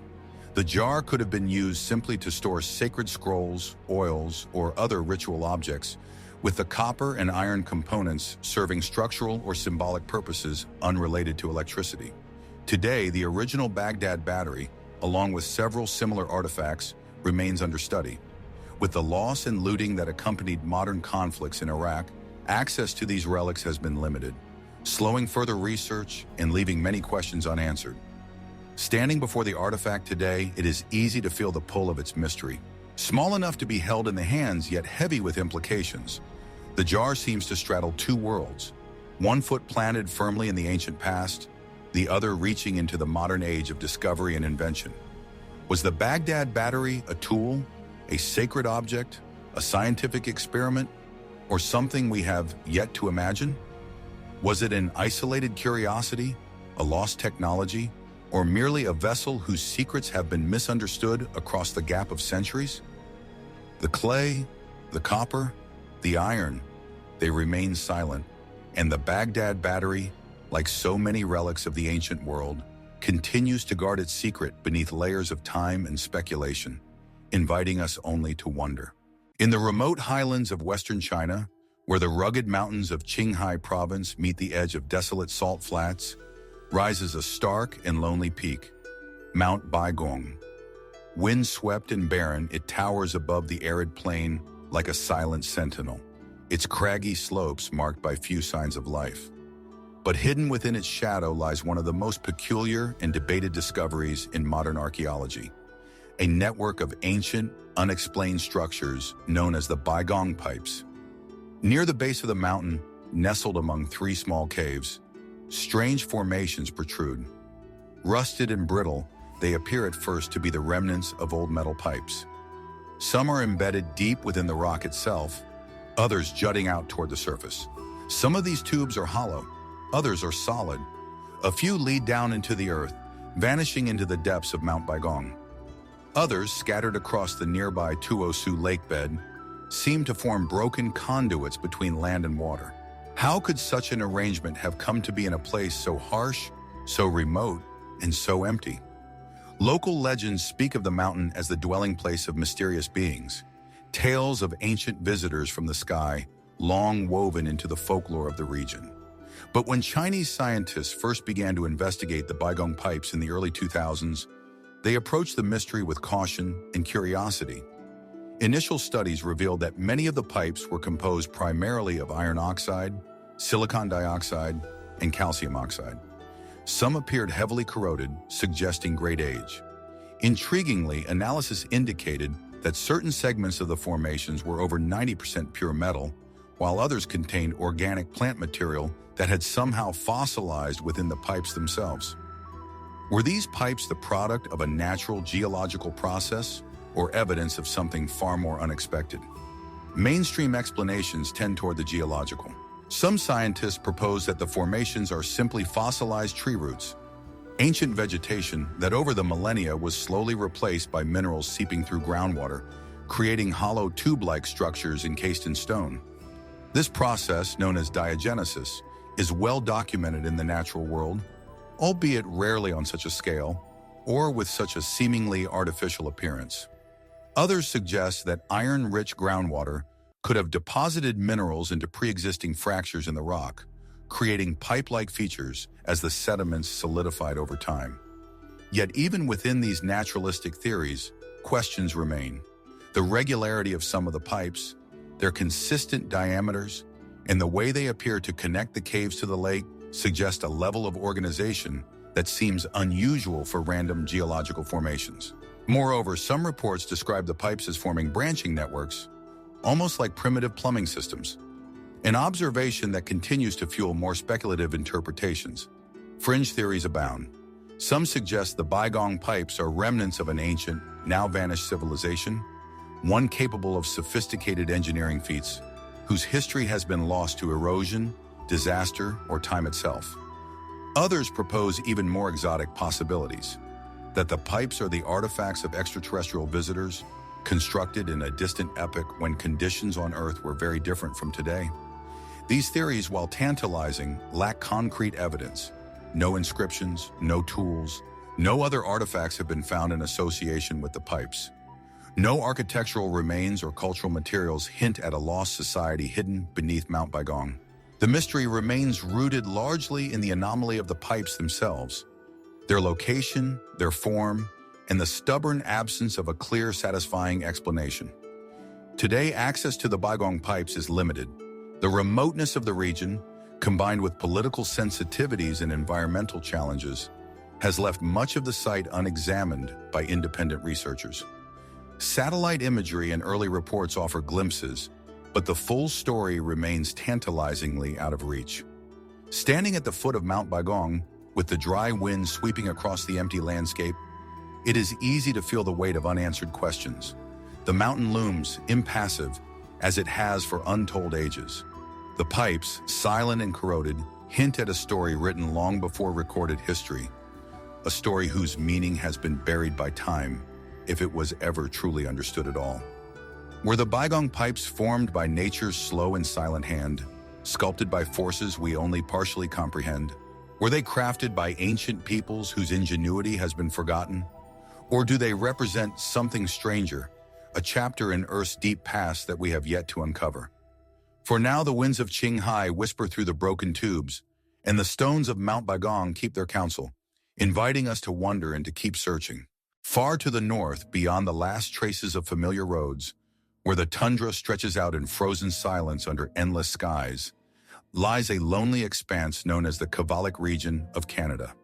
Here, near the cold waters of Lake Anjikuni, the wind whispers across barren hills, and the snow seems to absorb all sound.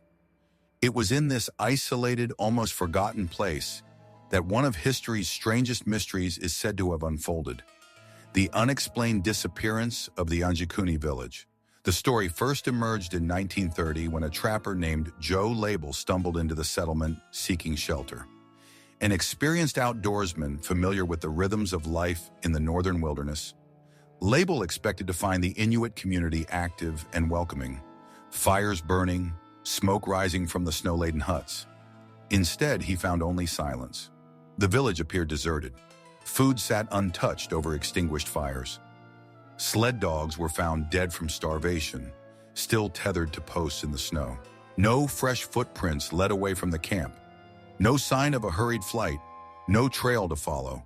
Personal belongings, essential supplies, even weapons remained where they had been left, as if the villagers had simply ceased to exist in a single moment. Alarmed, Label made the long journey to the nearest telegraph office to report what he had witnessed. Soon after, a search party was dispatched. Accounts from that time claim the investigators confirmed the trappers' discovery. An entire community numbering dozens of men, women, and children had vanished without a trace. But what could have caused such a disappearance? Mainstream historians have questioned the details. Some suggest the story may have been exaggerated over time, perhaps confused with the natural seasonal movements of semi-nomadic Inuit groups. Others propose that harsh environmental conditions, starvation, disease, or a sudden natural disaster could have forced the villagers to abandon the site rapidly. Although the absence of tracks remains difficult to explain, complicating matters further is the nature of the records themselves. The earliest written reports about the Uncanny mystery originate from secondary sources, often blending fact with elements of frontier storytelling. Some modern researchers argue that the tale, while possibly rooted in real events, has grown over the decades into something far larger, shaped by the human inclination to find wonder and fear in the unknown. Yet even when approached cautiously, unsettling questions persist. Why would experienced hunters and gatherers living in one of the world's harshest environments abandon essential supplies and shelter during the deadly winter months? Why leave no discernible path, no clue to their destination? Why would the sled dogs, so vital for survival, be left to die, an action utterly inconsistent with the Inuit way of life? More speculative theories suggest darker possibilities. Some have proposed mass abduction, either by hostile groups or, in the more extreme fringes of speculation, by forces beyond human understanding. Tales of strange lights in the sky, ancient Inuit legends of otherworldly beings, and eerie local superstitions have all been woven into the story over time, blurring the line between folklore and investigation. Others imagine environmental catastrophes, a sudden and extreme event such as thin ice giving way, or a phenomenon like a meteor strike disorienting and panicking the villagers beyond reason. Yet no physical evidence, no remains, no debris, has ever been conclusively linked to the disappearance. Still, others have pointed toward more human explanations. A tragic migration gone wrong, perhaps pursued by unseen dangers, with the traces of their flight quickly erased by snow and wind. In the vast, merciless expanses of the Arctic, even a brief miscalculation can mean death, and the landscape itself is capable of obliterating all signs of passage in a matter of hours. Today, little remains of the original site. The tundra has reclaimed the ground where the village once stood.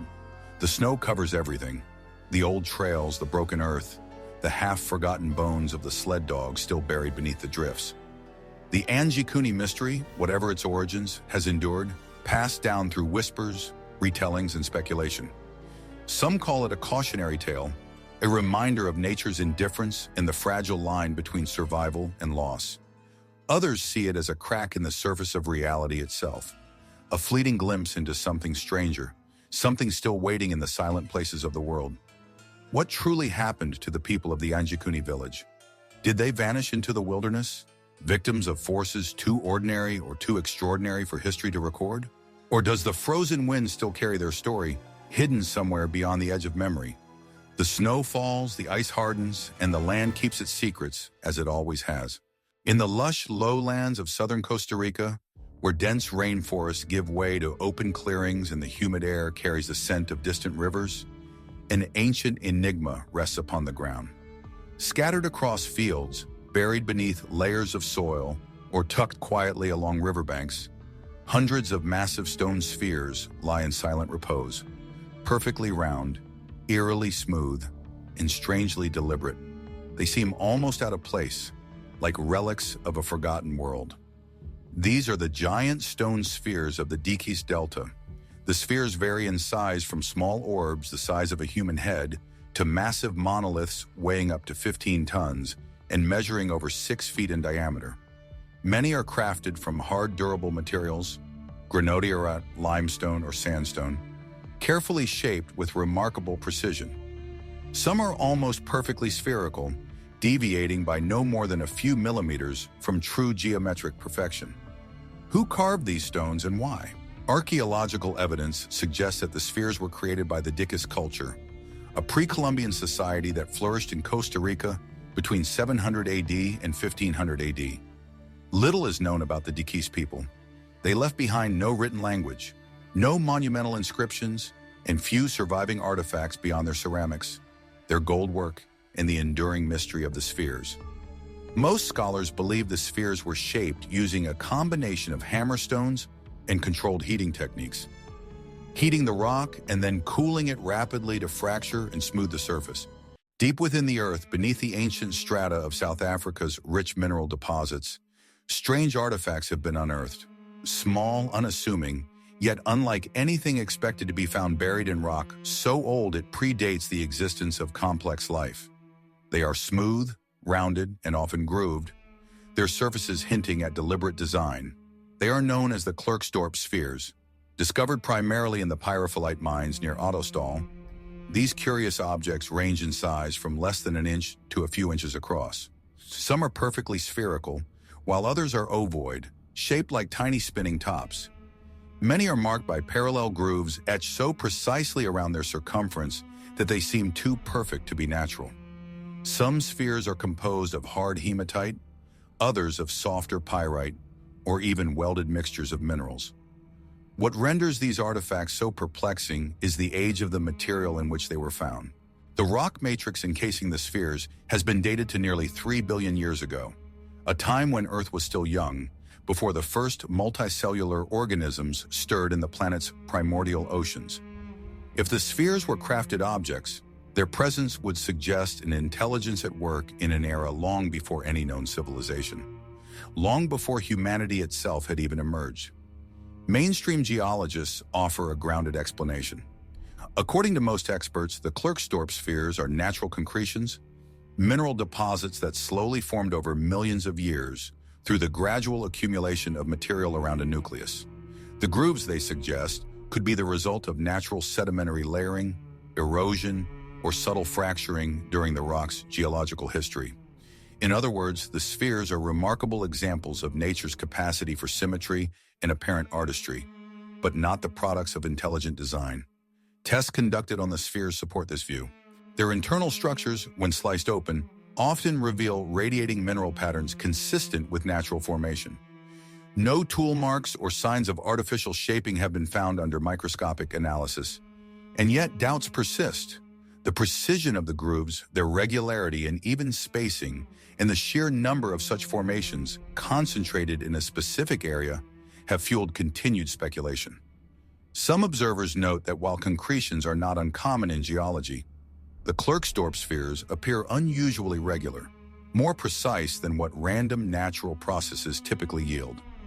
Beyond the physical characteristics lies the deeper allure of the mystery, the human fascination with the idea that Earth's past might conceal chapters far older and stranger than we have dared to imagine. Speculative theories have flourished. Some suggest the spheres could be remnants of an ancient lost civilization, perhaps one annihilated by cataclysms so ancient they left no other trace. Others propose even more exotic possibilities. Artifacts of extraterrestrial visitors left behind in the deep past and entombed within the forming rock.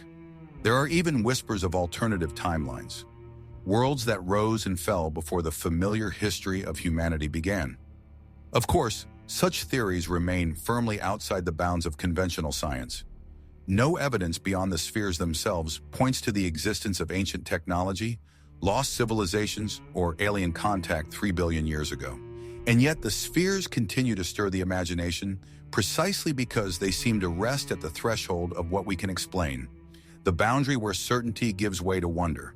Today, many of the Klerksdorp spheres are housed in museums and private collections. They are small enough to hold in the palm of a hand, their smooth surfaces cool to the touch. To gaze at them is to feel a quiet, persistent question. How could something so simple carry such weight? Are they mere accidents of geology, beautiful but ultimately meaningless? Or are they silent witnesses to a story too vast, too ancient, and too deeply buried for us to yet comprehend? The mines of Ottosdal continue to yield stone and mineral, but the deepest layers of the earth, like the deepest layers of history, remain largely unexplored. Beneath the pressures of rock and time, secrets wait, not always in the form of lost cities or grand monuments, but sometimes in small overlooked shapes whose very existence challenges the stories we tell about our world.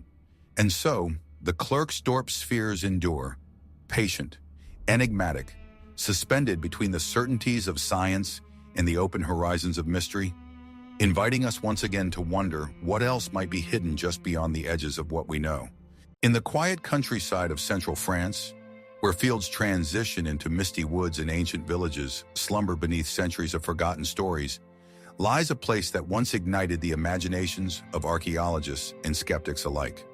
Near the village of Glosel, hidden beneath a shallow layer of earth, a collection of strange artifacts emerged, relics whose existence would spark one of the most enduring controversies in archaeological history. They are known as the Glosel tablets. The story began in 1924 when a young farmer named Émile Fradin, while plowing a field, uncovered a peculiar stone chamber. Inside were objects unlike anything he had ever seen, clay tablets inscribed with unfamiliar symbols, along with carved bones, ceramic vessels, and other artifacts. The symbols on the tablets were particularly puzzling, an array of signs that resembled ancient writing, yet matched no known script. News of the discovery spread rapidly.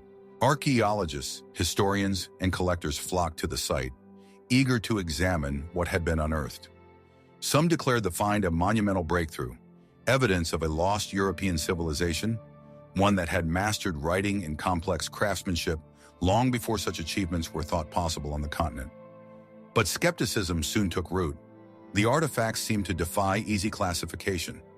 Some experts noted that the symbols bore superficial similarities to Phoenician, Iberian, or even Proto-Celtic writing systems, yet none were an exact match.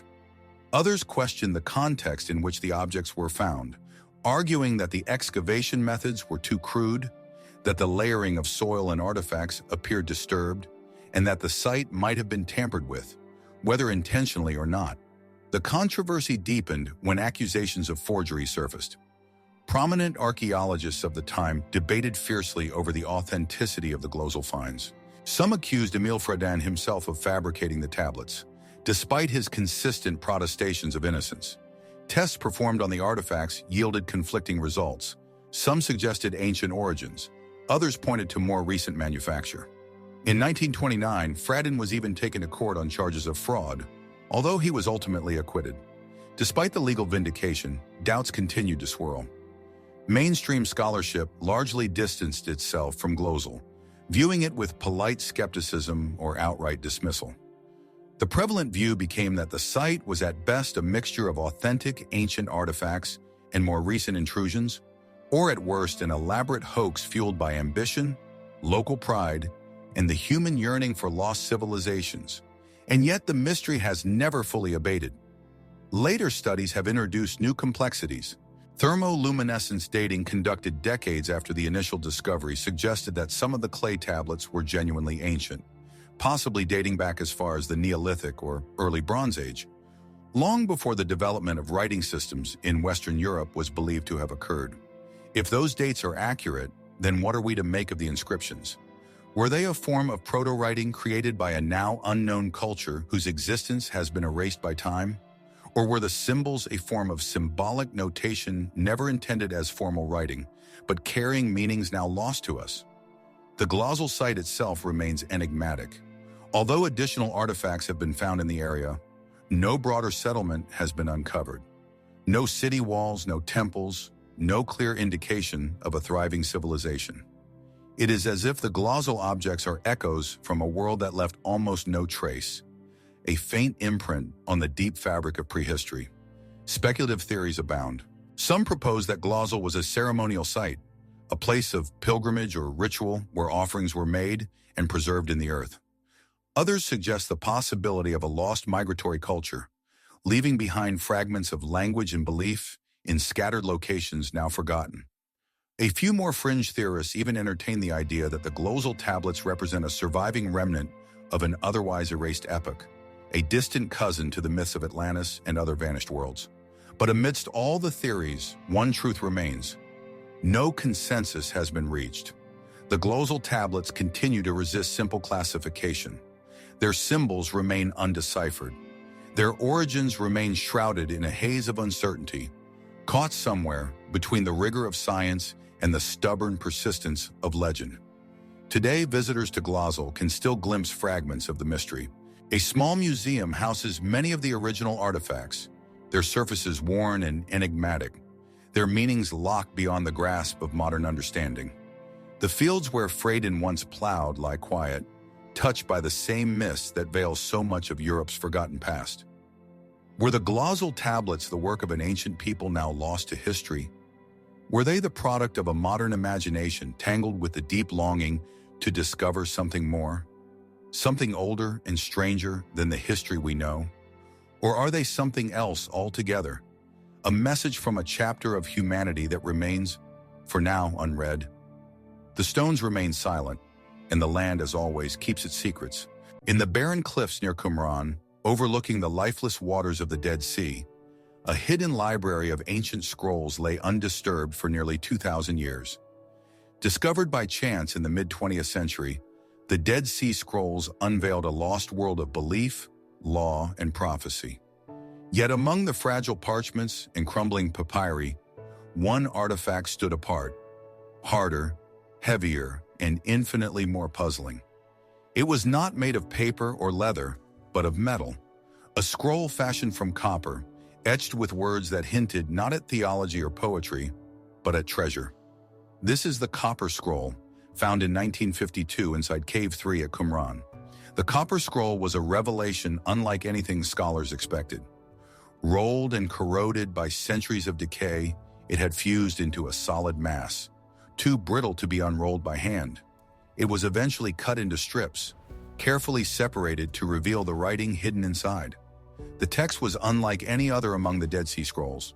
Rather than scripture or commentary, the Copper Scroll reads as a catalog, a list of locations, each said to hold vast quantities of gold, silver, and precious vessels. Line after line, it speaks in a matter-of-fact tone, detailing hidden caches beneath walls, buried at the junctions of rivers, concealed within tombs, secreted beneath steps, and behind stones. In total, the scroll describes treasures of staggering value. By some estimates, tons of precious metals hidden across the landscape of ancient Judea.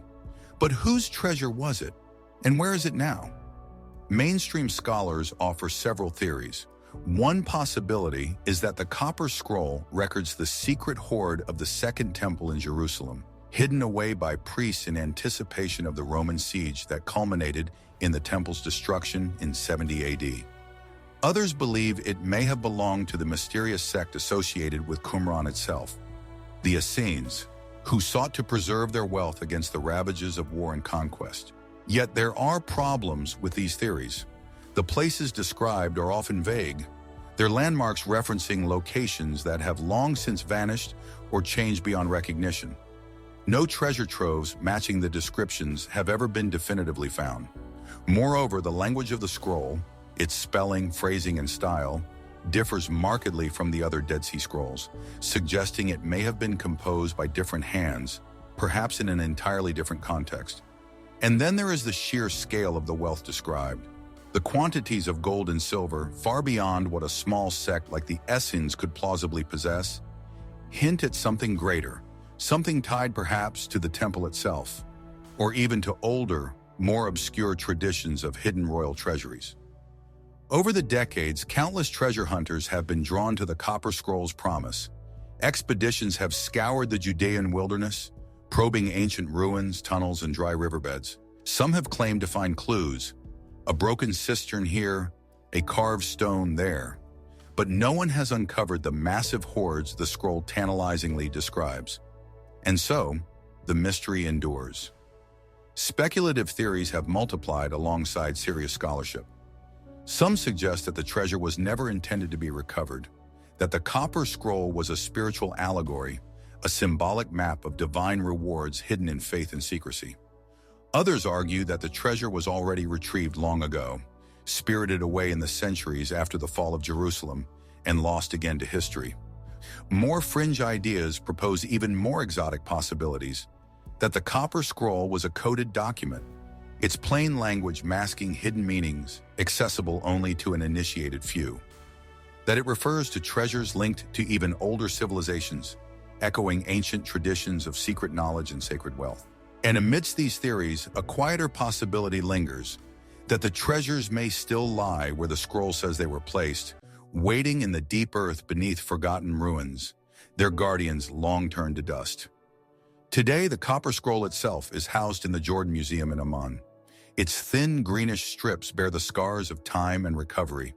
The etched letters, though faded, remain stubbornly legible, as if the past still calls out across the ages, challenging anyone bold enough to seek its secrets.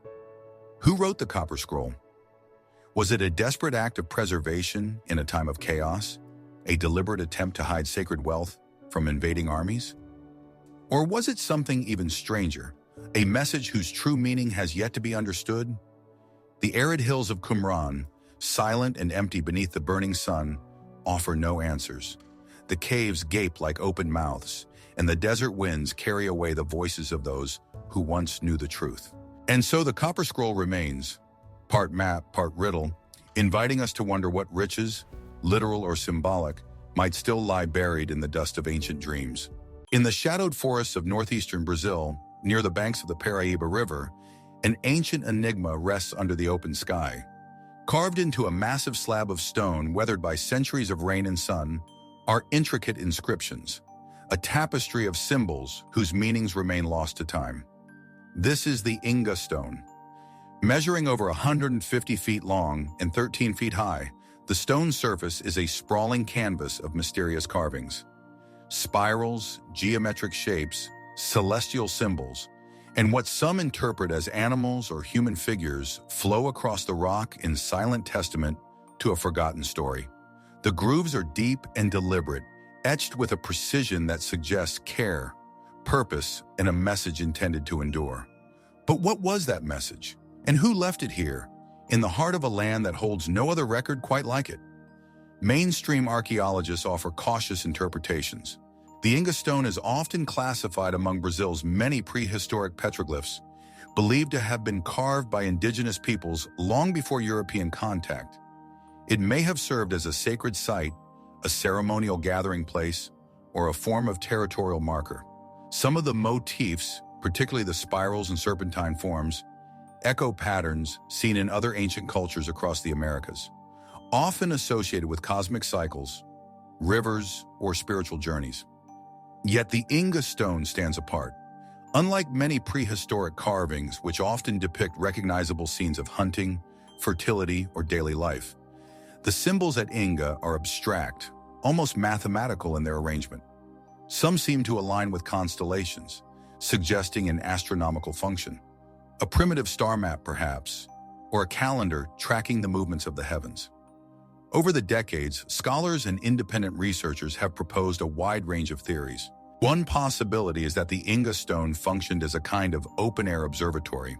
The Paraíba Valley offers a clear view of the night sky, and the repetition of certain motifs could correspond to lunar phases, solstices, or the positions of significant stars.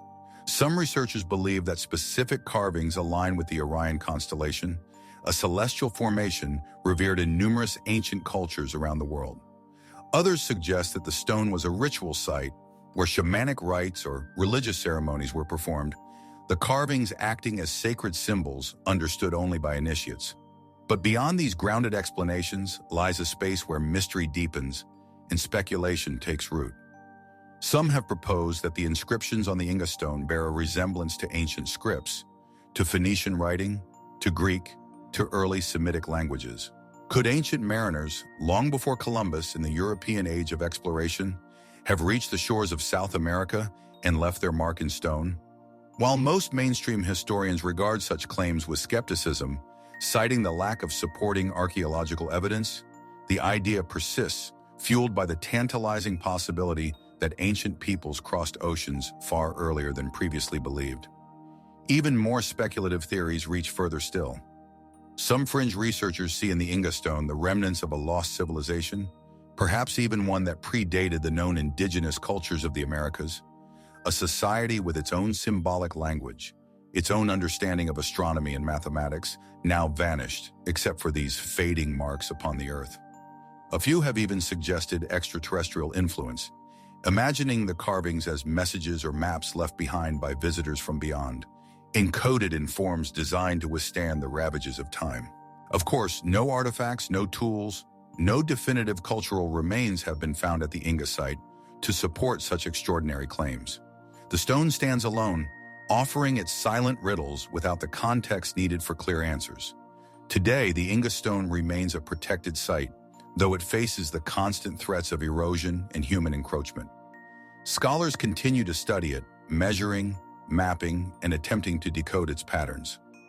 Visitors walk carefully along its base, tracing the deep grooves with their eyes, feeling the pull of something ancient and unresolved. Standing before the Inga stone, one cannot help but wonder, was this a place where ancient astronomers charted the paths of the stars, a sacred book carved in stone meant to guide, teach, or warn? Or is it the voice of a culture so distant from us in time and in understanding that its meanings have drifted beyond our reach? The forest hums with life. The river moves slowly through the valley, and the carvings endure. Lines etched into rock, messages from a past that has not yet yielded all its secrets. The Inga stone waits, as it has for centuries, and still it invites us to listen. In the quiet halls of the Topkapi Palace Museum in Istanbul, behind layers of careful preservation, rests a fragment of a map that has puzzled scholars and explorers alike for nearly a century. Drawn on gazelle skin, delicate yet durable, its colors faded by time, the chart is adorned with ornate compass roses, mythical creatures, and detailed coastlines. It is known as the Piri Reis map, dated to 1513. The map was compiled by the Ottoman admiral and cartographer Piri Reis, a man who, by his own account, drew upon a collection of older sources, some lost to history, some dating back to the time of Alexander the Great. The surviving portion of the map, roughly one-third of the original, portrays parts of Western Europe, West Africa, and the eastern coast of South America with impressive accuracy. But it is one particular feature that has captured the world's imagination: a curious depiction of a southern landmass, one that some have interpreted as an early, surprisingly accurate rendering of Antarctica, centuries before the continent's official discovery in 1820. How could such knowledge exist in 1513? Mainstream historians offer cautious explanations. Most scholars believe that the southern coastline depicted on the Piri Reis map is not Antarctica, but rather a distorted rendering of South America's southeastern shore. The cartographers of the time often extrapolated unknown lands based on rumor, sailors' tales, and imaginative interpretations. Early maps frequently portrayed continents extending farther than they truly did, blending myth and geography into one. Yet doubts linger. Some studies, particularly those conducted in the mid-20th century, suggested that parts of the coastline on the Piri Reis map bore uncanny similarities to Antarctica's Queen Maud Land. Not as it appears today, buried under miles of ice, but as it might have looked free of ice, based on seismic surveys conducted in modern times. If true, it would imply that whoever created the source material for the Piri Reis map possessed knowledge far beyond what was believed possible for ancient navigators. Piri Reis himself stated that he based his map on 20 older charts, including some from the time of the ancients, maps that had survived through the centuries, only to be compiled, copied, and adapted. Among his sources, he mentioned a map of Christopher Columbus, a document now lost to history, and perhaps even older works from forgotten libraries, like those rumored to have existed in Alexandria. Could fragments of ancient knowledge have persisted through time, passed hand to hand, century after century, carrying glimpses of lands unknown to the mainstream world? Speculative theories have emerged. Some suggest that early civilizations may have possessed seafaring capabilities far greater than once assumed, mapping coastlines long before recorded history. Others go further, proposing that the Piri Reis map is evidence of a lost civilization capable of navigating and charting the globe in a distant era, a civilization whose achievements were largely erased by cataclysm or conquest. There are even more fringe ideas. Certain writers have proposed that the map's accuracy hints at extraterrestrial influence, that advanced knowledge was gifted to ancient peoples long before humanity had the tools or technology to gather it themselves. Yet these theories, while captivating, remain outside the consensus of historical scholarship. Careful examination of the map suggests that it blends both remarkable accuracy and understandable errors. Some coastal lines are strikingly correct. Others are misshapen or misplaced. It may simply reflect the limits of knowledge at the time, a patchwork quilt of real observations, best guesses, and imaginative interpolations stitched together into a single chart. Still, the question remains, how did Piri Reis, relying on sources already ancient in his day, capture details that align, however imperfectly, with lands barely known or wholly unknown to his contemporaries? Today, the Piri Reis map endures as a testament to human curiosity, ambition, and the deep mystery of lost knowledge. Its gazelle skin bears the careful hand of a navigator striving to piece together a world from fragments, myths, and glimpses across the water's edge. Was the southern landmass simply a misinterpretation of South America's tale? Or something more, a memory of an earlier Earth glimpsed through the eyes of sailors whose names and nations have been swallowed by time? Standing before the map, tracing its intricate coastlines, its ornate ships riding painted seas, one cannot help but wonder what other stories might lie hidden in the lost libraries of history. Stories waiting still beneath the dust of forgotten ages, whispering of a world we have only begun to rediscover. The Piri Reis map remains a fragile artifact of mystery and ambition, inviting us to listen closely to the hints, the echoes, the silent truths woven into its lines. In the scorched plains of southern Iraq, where the Tigris and Euphrates rivers once fostered the earliest blossoms of civilization, lies the ancient site of Al-Ubaid. Beneath layers of dust and forgotten time, archaeologists unearthed artifacts that spoke of a world long vanished. Simple tools, pottery, and the remains of early structures. But among these relics of early life, something far more unusual emerged. Small, carefully crafted figurines, human-like in form, yet distinctly alien in appearance. The Ubaid lizardmen figurines. Carved from clay and stone, these figurines depict beings with slender bodies, elongated heads, and faces bearing unmistakably reptilian features. Their eyes are large and slanted, their noses mere slits, their mouths thin and inexpressive. Some figures appear to wear helmets or elaborate headdresses. Others seem to cradle infants or adopt poses suggesting authority or ritual significance. They date back to the Ubaid period, around 5000 to 4000 BC, centuries before the flourishing of the Sumerian civilization and the first recorded cities of Mesopotamia. Why would the people of Al-Ubaid create such beings? Mainstream archaeologists interpret the figurines cautiously. They may represent deities or spiritual figures embodying the forces of nature that early agricultural societies so depended upon. The reptilian features could symbolize fertility, transformation, or water, vital elements in the harsh climate of southern Mesopotamia. In ancient cultures, animals often held symbolic significance, their forms merging with human traits in the art of myth and ritual. It is possible that these lizard-like beings were the representations of gods, powerful entities associated with creation, survival, or the mystery of life itself. Yet even within these explanations, questions linger. Unlike other anthropomorphic deities of the region, whose forms blended human and animal traits in more recognizable ways, lions, bulls, birds, the Ubaid figurines present a distinctly alien aesthetic, one that feels curiously out of step with later traditions. Their posture, dress, and the attention given to their reptilian features suggests that they were not merely stylized humans, but something altogether different. And so, more speculative theories have taken root. Some propose that the figurines are depictions of beings from beyond, visitors from another world, recorded in clay by a people who saw them not as myth, but as reality. Could ancient Mesopotamia, cradle of human civilization, have witnessed contact with intelligences not of this earth? Was the reptilian form more than symbolism, but rather a direct observation? Others suggest a more terrestrial, though no less mysterious origin. Could the Ubaid figurines represent memories of a forgotten epoch? A remnant of a time before recorded history when now extinct humanoid species, perhaps with features unlike our own, walked the early Earth alongside the ancestors of modern humanity? Is it possible that ancient oral traditions, long lost to time, preserved images of beings that history has otherwise erased?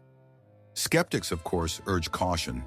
There is no archaeological evidence of advanced civilizations predating the Ubaid culture. No records, no tools, no structures suggestive of external influence. The figurines, like countless other ancient artifacts, may simply reflect symbolic or artistic traditions whose meanings are forever beyond our reach. Yet the mystery persists. The reptilian features of the Alubaid figurines stand starkly apart from the more naturalistic human forms found elsewhere in the region's ancient art.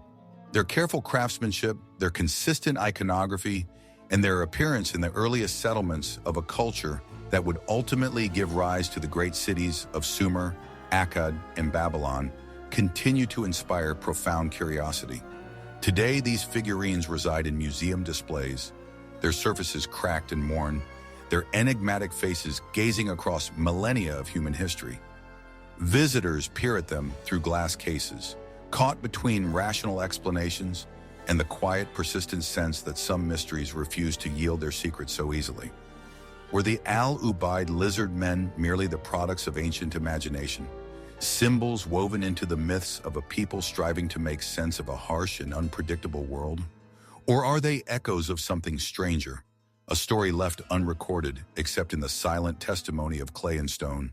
The desert winds still sweep across the ruins of Alubaid, carrying whispers from a time before time, whispers we can barely hear, let alone comprehend. And the figurines remain patient and silent, inviting us to wonder what else may be hidden in the deep shadows of our forgotten past. Beneath the rolling hills and quiet meadows of Central Europe, in Germany, Austria, Scotland, and beyond, an ancient secret lies hidden in the earth. Narrow, dark, and often barely wide enough to crawl through, a network of mysterious tunnels winds through the subterranean world, untouched by sunlight for centuries. They are known as the Erdstall tunnels. First documented in medieval chronicles, but likely far older, these tunnels represent a puzzle wrapped in silence. They are typically found in rural regions, often near ancient settlements or old churches. These passages are low, cramped, and meander, without apparent direction. The passageways extend for dozens, sometimes hundreds of feet. Some terminate in tiny chambers no larger than a crouched human. Others seem to vanish abruptly into collapsed earth. The tunnels are smooth, carved meticulously from bedrock, frequently displaying a uniformity of shape and construction. Narrow passages, just large enough for a person to squeeze through, connected by small slipknot holes, tight openings requiring an individual to contort from one section to the next. But why were they constructed? Mainstream archaeology offers several possibilities. Some scholars suggest that the Erdstall tunnels served as hiding places, refugees during times of war or invasion when survival depended on secrecy and swift movement. Others argue that they might have been storage spaces, cellars for food, or conduits for drainage and air ventilation. And yet, none of these explanations seem to fully satisfy. The tunnels are remarkably impractical for long-term shelter. They lack air shafts, water sources, or even sufficient space to accommodate many people for any extended period. Their cramped dimensions and disorienting layouts would have made them poor choices for storage or transport. Nor do they connect logically to nearby fortifications or settlements. They begin and end abruptly, lacking an evident purpose.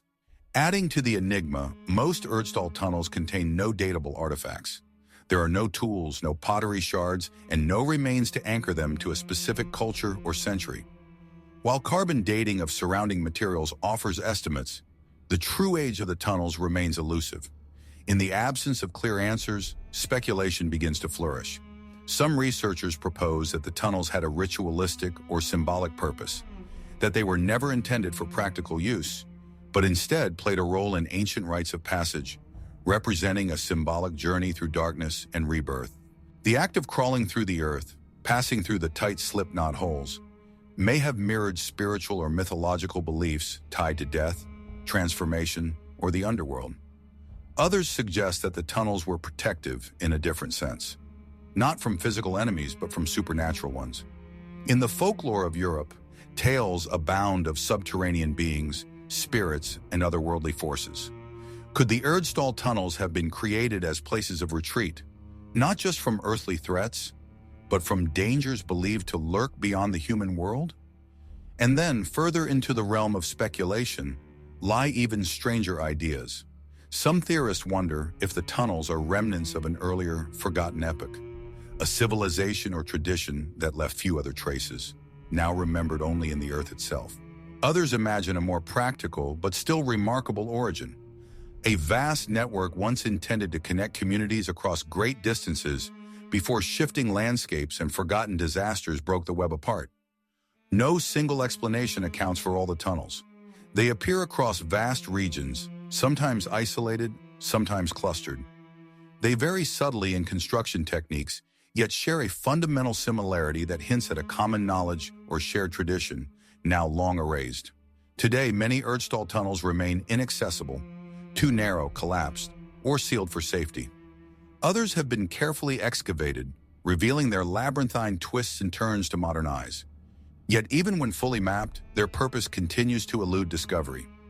Walking through them, crouched low, feeling the cool breath of ancient air against the skin, the modern visitor cannot help but sense the weight of unseen history pressing from the walls.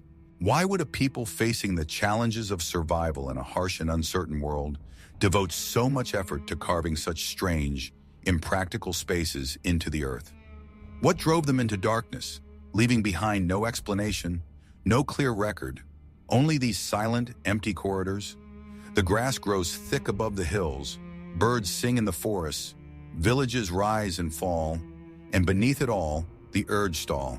Tunnels wait, as they have for centuries, untouched, unexplained, enduring. Perhaps someday another clue will surface. A forgotten manuscript, an overlooked artifact, a discovery hidden just beyond the next bend in a collapsed passage. Until then, the Erdstall tunnels remain one of Europe's most haunting enigmas, silent reminders of how much of the past still sleeps just beneath our feet. Along the banks of the Danube River, where the mist often hangs low over the water and the ancient soil is rich with the layers of forgotten ages, archaeologists have unearthed the remnants of one of Europe's earliest known civilizations. Amidst fragments of pottery, figurines, and tools, they found something that has stirred quiet, persistent wonder, a series of small, enigmatic markings carefully etched into clay. They are known as the Vinca symbols. Dating back to between 5500 and 4000 BC, the Vinca culture thrived across the region encompassing what is now Serbia, Romania, Bulgaria, and parts of the Balkans. Long before the rise of Sumer, Egypt, or the Indus Valley, the people of Vinca built settlements, crafted sophisticated ceramics, and engaged in widespread trade. They left behind houses organized in neat rows, evidence of metallurgy, and artifacts of striking craftsmanship. But among these achievements, it is the symbols, delicate, deliberate, and undeniably patterned, that whisper most insistently across the millennia. The symbols are found primarily on pottery shards, figurines, and plaques. They include simple geometric shapes, crosses, chevrons, spirals, as well as more abstract forms that seem to hint at a structured system. Some resemble plants or celestial objects. Others evoke the idea of animals or stylized human forms. The mystery lies in their purpose. Were the Vinca symbols a form of writing, perhaps the earliest known to humanity? Or were they simply decorative motifs imbued with ritual or symbolic meaning, but never intended to record language? Mainstream scholars remain cautious. The prevailing view holds that the Vinca symbols likely represent proto-writing, a transitional stage between symbolic representation and full linguistic writing systems. In this view, they may have been used to convey ownership, identity, or ritual significance, much like early symbolic markings found elsewhere in the ancient world. Yet the sheer consistency and repetition of certain symbols, along with their widespread use across different sites, suggest a complexity that cannot be easily dismissed. The symbols appear more organized than random, more structured than simple decoration. Some researchers have pointed to similarities between the Vinca signs and later writing systems, from Sumerian cuneiform to the early scripts of Crete and Anatolia. Could it be that the seeds of writing, the ability to encode and transmit abstract thought across generations, first took root not in the Fertile Crescent, but along the rivers and forests of prehistoric Europe? speculative theories have inevitably grown alongside the academic debates. Some have proposed that the Vinca civilization was part of a much broader, now forgotten network of early cultures, a network that shared knowledge, symbols, and perhaps even a common language long before history's first recorded empires. In this view, the Vinca people were not isolated, but part of an ancient world far more connected and far more complex than we have yet fully understood. Others reach further still. A few fringe theorists have suggested that the Vinca symbols record knowledge of an advanced prehistoric society, one whose scientific understanding of the cosmos, agriculture, and human society far exceeded what conventional timelines allow. They see in the spirals, crosses, and geometric patterns the echoes of celestial charts, agricultural calendars, and spiritual doctrines forgotten after a catastrophic collapse. Yet no definitive key to the symbols has ever been found. No Rosetta Stone ties them to a known language. No bilingual inscriptions decode their meanings. The artifacts themselves offer only tantalizing glimpses. A few symbols repeated on pottery meant for daily use, a handful of plaques bearing sequences that seem almost like sentences frozen in clay. As with many ancient mysteries, the passage of time has left more questions than answers. Were the Vinca symbols a private language of the elite? A sacred script accessible only to priests or shamans? A set of marks meant not to be read in the modern sense, but to be felt and understood within a worldview radically different from our own? Or are we imposing too much meaning upon patterns born of artistic instinct and communal tradition, seeing language where none yet existed? Today, the artifacts bearing the Vinca symbols are housed in museums across Eastern Europe. Behind glass, under the soft glow of display lights, the faded lines still speak, though their language remains unknown. They are marks of hands long vanished, hands that pressed damp clay, shaped it into vessels and figures, and then inscribed upon it thoughts we can no longer hear. Standing before them, the distance between now and then seems to dissolve. The question rises, as it always does, when facing the silent witnesses of the ancient world. What were they trying to say? And how much of that lost conversation might still linger, just waiting for us to understand? The river continues to flow past the old settlement sites, its waters carrying away the dust of countless forgotten years. But beneath the fields, in the broken pots and buried stones, the Vinca symbols remain, quiet, enduring, and still unknown. In the remote wilderness of New Zealand's South Island, where mist coils through ancient beech forests and sheer limestone cliffs rise sharply from the earth, there lies a place untouched by time. Beneath the rugged slopes of Mount Owen, deep within a labyrinth of caves, an extraordinary discovery awaited. Silent, perfectly preserved, hidden from the eyes of the world for centuries. It was a claw, massive, gnarled, and still sheathed in mummified skin and muscle, as if its owner had only recently fallen.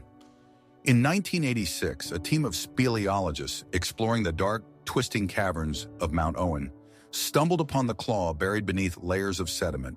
At first glance, it appeared eerily fresh, its leathery hide intact, its talons sharp despite the passage of countless years. It seemed less a fossil than the remnant of a creature that might yet lurk in the shadowed reaches of the cave. Careful analysis revealed the truth. The claw belonged to a moa, a giant flightless bird that once roamed New Zealand's dense forests and open plains. Some species of moa stood up to 12 feet tall and weighed over 500 pounds, towering above early Polynesian settlers. The moa were part of a lost world, hunted to extinction around the 15th century, victims of human predation and ecological upheaval. But the Mount Owen claw raised unsettling questions. How had it remained so perfectly preserved? Could a creature so seemingly recent have survived longer than the official history suggests? Mainstream science offers explanations rooted in the cave's unique environment. The stable temperature, constant humidity, and isolation from predators and scavengers created conditions ideal for preservation. In such a setting, organic material could resist decay for centuries, even millennia, locking flesh and bone in a state of suspended animation. Radiocarbon dating confirmed that the claw was indeed ancient, thousands of years old, far predating European exploration of New Zealand. It was a relic of a time when moa still wandered the dense forests, their heavy footfalls lost in the mists of prehistory. Yet even with these facts laid bare, the Mount Owen claw stirs deeper speculation. Could isolated populations of moa have survived longer than we believe, hidden away in remote corners of New Zealand, beyond the reach of human hunters and explorers? After all, the country's rugged landscapes hold vast stretches of unexplored wilderness, dense with vegetation and marked by treacherous terrain. Could the legends of the Maori people, tales of giant birds, mysterious creatures stalking the forests, be echoes of memories not as distant as we assume? Some cryptozoologists have suggested that sightings of large, strange birds reported even into the modern era could hint at relic moa populations surviving in secret, far beyond their supposed extinction. Though mainstream zoology regards such claims with deep skepticism, the idea persists, fueled by the stark, undeniable reality of the Mount Owen claw. A reminder that nature often keeps its secrets better than we expect. And even if the moa themselves are truly gone, their story and the claw left behind invite a broader question. How much of Earth's deep history remains hidden, buried in forgotten caves, sealed beneath ancient forests, waiting for the light of human curiosity to uncover it? The Mount Owen discovery is not alone. Around the world, caves, bogs, and ice fields have yielded preserved relics of species long thought lost. A single bone here, a fragment of hide there. Clues that challenge our understanding of extinction, survival, and the fragile line between the past and the present. Today, the Mount Owen claw rests preserved in a museum collection, its leathery form frozen in time, a silent witness to a vanished world. Visitors who see it often feel a jolt of unease, as though peering not into the distant past, but into a living memory. The ghost of a creature that once strode these lands with strength and certainty, unaware that its days were numbered. Was the Mount Owen claw merely an extraordinary relic preserved by chance and circumstance? Or was it a whisper from a lost age, a hint that some stories are not yet fully written? The caves of Mount Owen remain dark, silent, and largely unexplored, their secrets locked away in stone and silence. And perhaps somewhere in the hidden hollows of the earth, the echoes of the moa, or something even stranger, still linger. In the sun-scorched expanse of Chile's Atacama Desert, one of the driest, most desolate places on Earth, the sands conceal ancient secrets beneath their cracked and lifeless surface. It was here in 2003, near the abandoned town of La Noria, that a strange and unsettling discovery emerged from the dust. A tiny, perfectly formed skeleton, unlike anything seen before. The world would come to know it as the Atacama humanoid, or simply Atta. Barely 6 inches long, the skeletal figure possessed features both familiar and deeply alien. The skull was elongated and conical, with a pronounced ridge atop its head. Its eye sockets appeared larger than normal, while the body, despite its diminutive size, bore signs of advanced bone development more typical of a small child than a fetus. The proportions were bizarre: long limbs, a tiny torso, and an eerily human-like structure, yet wrong in ways that defied easy classification. What was Atta? A human? A hoax? Something else altogether? Initial examinations yielded no simple answers. The skeleton showed signs of having lived, perhaps for 6 to 8 years, an unsettling suggestion given its minuscule size. Its teeth were fully developed, and the bones showed an advanced stage of growth. Some experts proposed that it might be the remains of a prematurely born child or a fetus with severe developmental disorders. Yet no known condition could fully explain the extreme anomalies. As images of Atta spread across the world, so too did theories. Some believed it to be a case of extreme dwarfism or a rare congenital disease unknown to modern medicine.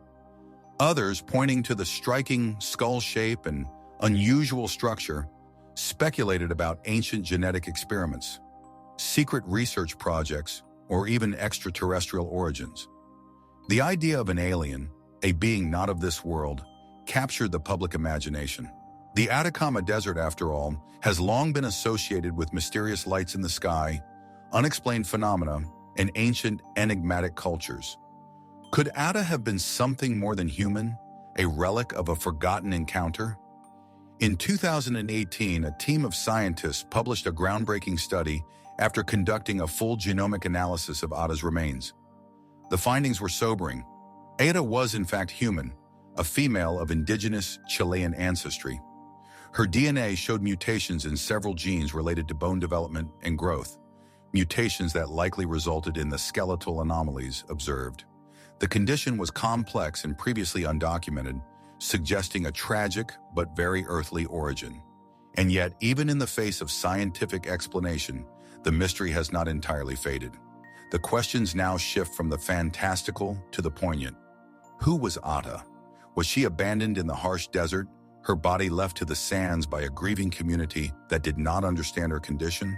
Or did she live, even briefly, among a people whose customs and practices have been lost to time, in a settlement long since reclaimed by the desert? And then there are deeper, more haunting considerations. How many other genetic variations, rare conditions, and human anomalies have passed unnoticed, unrecorded, erased by history's indifference? Ada's discovery reminds us of how little we truly know about the millions of lives that preceded our own, and how the boundary between the known and the unknown is often as thin as the layer of dust that covered her for decades. Standing before the tiny figure, the feeling is unmistakable, a mix of sadness, awe, and wonder. Ada is no longer a being of pure mystery, yet she continues to challenge our understanding, not just of biology, but of the very narratives we weave around the strange and unexplained. She is a testament to the complexity of life, to the persistence of mystery even in the face of science, and to the enduring human need to seek meaning in the unknown. In the endless silence of the Atacama Desert, where the stars burn cold and bright above the empty sands, Ada's story remains, a fragile, unspoken question carved into bone and memory. How many other secrets still lie hidden beneath Earth's most desolate places? How many stories like Ada's are waiting to be uncovered? Stories that, even when explained, continue to whisper of the mysteries we have only just begun to understand. In the desert lands of Egypt, where the shifting sands conceal the remnants of untold empires, ancient whispers speak of a structure so vast, so complex that it dwarfed all known monuments of its time. Near the shores of the once mighty Lake Muris, beyond the pyramids and temples familiar to modern travelers, there was said to be a colossal labyrinth, a marvel of architecture, mystery, and forgotten ambition. It is known today as the Lost Labyrinth of Egypt. Our earliest accounts of this enigmatic structure come from ancient historians who claim to have seen it with their own eyes. Herodotus, writing in the 5th century BC, described it in awe, saying that it surpassed even the pyramids in grandeur. He spoke of a building composed of 12 vast courts, roofed and connected by a bewildering array of chambers, corridors, and halls, all adorned with intricate carvings and reliefs. According to him, the labyrinth contained 3,000 rooms, half above ground, half subterranean, stretching across a vast expanse. Later writers, including Strabo and Pliny the Elder, echoed these tales. They painted vivid images of a bewildering architectural masterpiece, so immense and complex that none who entered could find their way without a guide. Yet, despite these detailed descriptions, no definitive trace of the labyrinth has ever been found. What happened to this monumental structure? Did it ever truly exist? Or is it a relic of exaggerated memory, a myth woven from the ruins of lesser buildings? Mainstream archaeology suggests that the labyrinth once stood near the modern site of Hawara in the Fayum Oasis.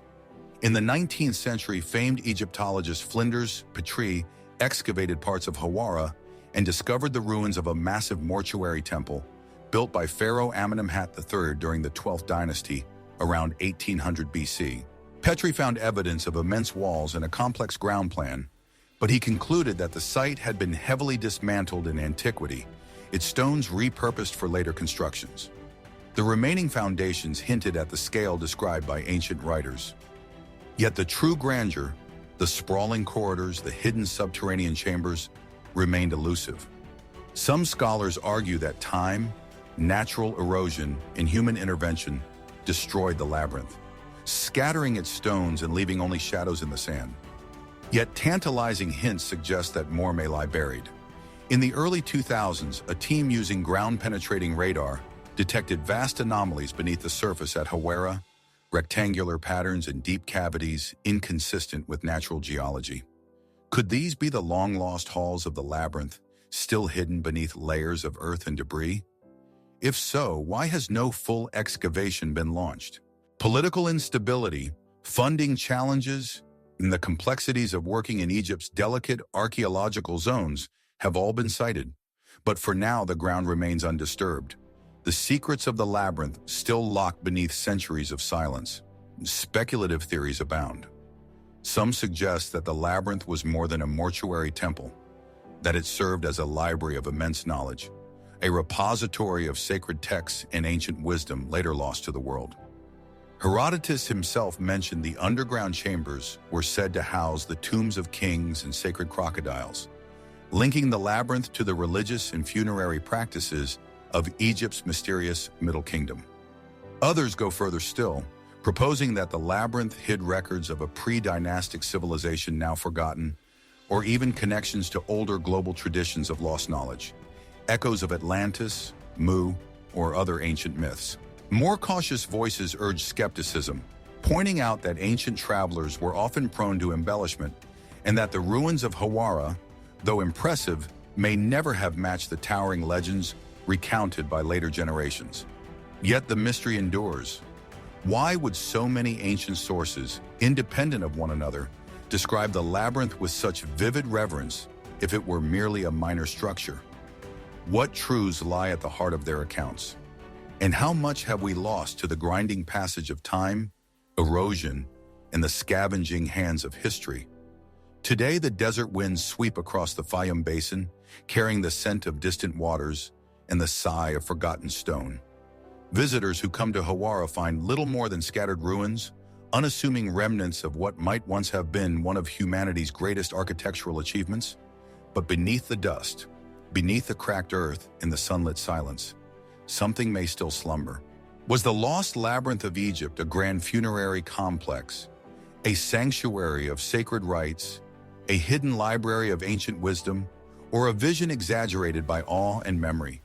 The stones do not speak, the sands do not part, and so the lost labyrinth remains, a whisper from deep antiquity, a riddle half-remembered, still waiting to reveal what secrets may lie buried in the shifting soil of history. As we withdraw from these glimpses into history's shadows, the silence can feel profound. These are not just stories, they are gaps in our understanding, moments where the accepted narrative falters and the unknown asserts its enduring presence. From the vanished grave of the Scourge of God to the silent identity of the Red Queen, from the possibly incomplete echoes of the world's first library to the lost reasons for the first city's demise, and from the baffling appearance of green-skinned children to the final, unresolved moments of a literary genius, history proves it holds its cards close. The Longyu Caves carved by unknown hands for unknown ends.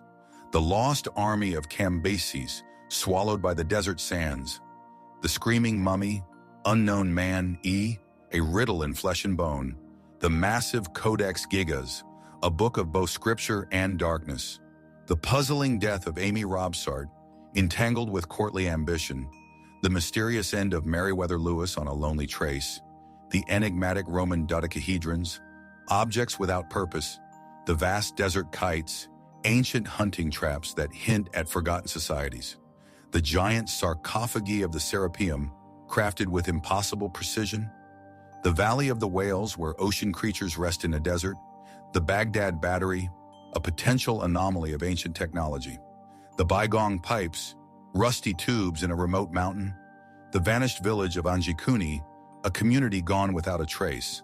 The stone spheres of Costa Rica, perfectly round enigmas left by a vanished culture. The Klerksdorp spheres, tiny objects of deep time that challenge our timeline. The Glosal tablets, controversial inscriptions from prehistoric France. The Copper Scroll, a metal map hinting at lost treasure. The Inga Stone, mysterious carvings in a Brazilian forest. The Ubaid lizardmen figurines, alien-like forms from ancient Mesopotamia. The Erdstall tunnels, a subterranean network with an unknown purpose. And the lost labyrinth of Egypt, a legendary structure waiting beneath the sands. Each reminds us that vast, tangible enigmas can lie hidden in plain sight for centuries. We search, we excavate, we analyze, driven by an innate human need to comprehend. But the past does not yield all its secrets easily.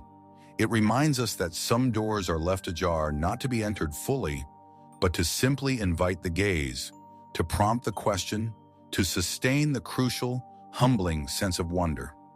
The mysteries endure, silent sentinels guarding the forgotten corners of time, waiting perhaps not for definitive answers, but simply for us to continue looking.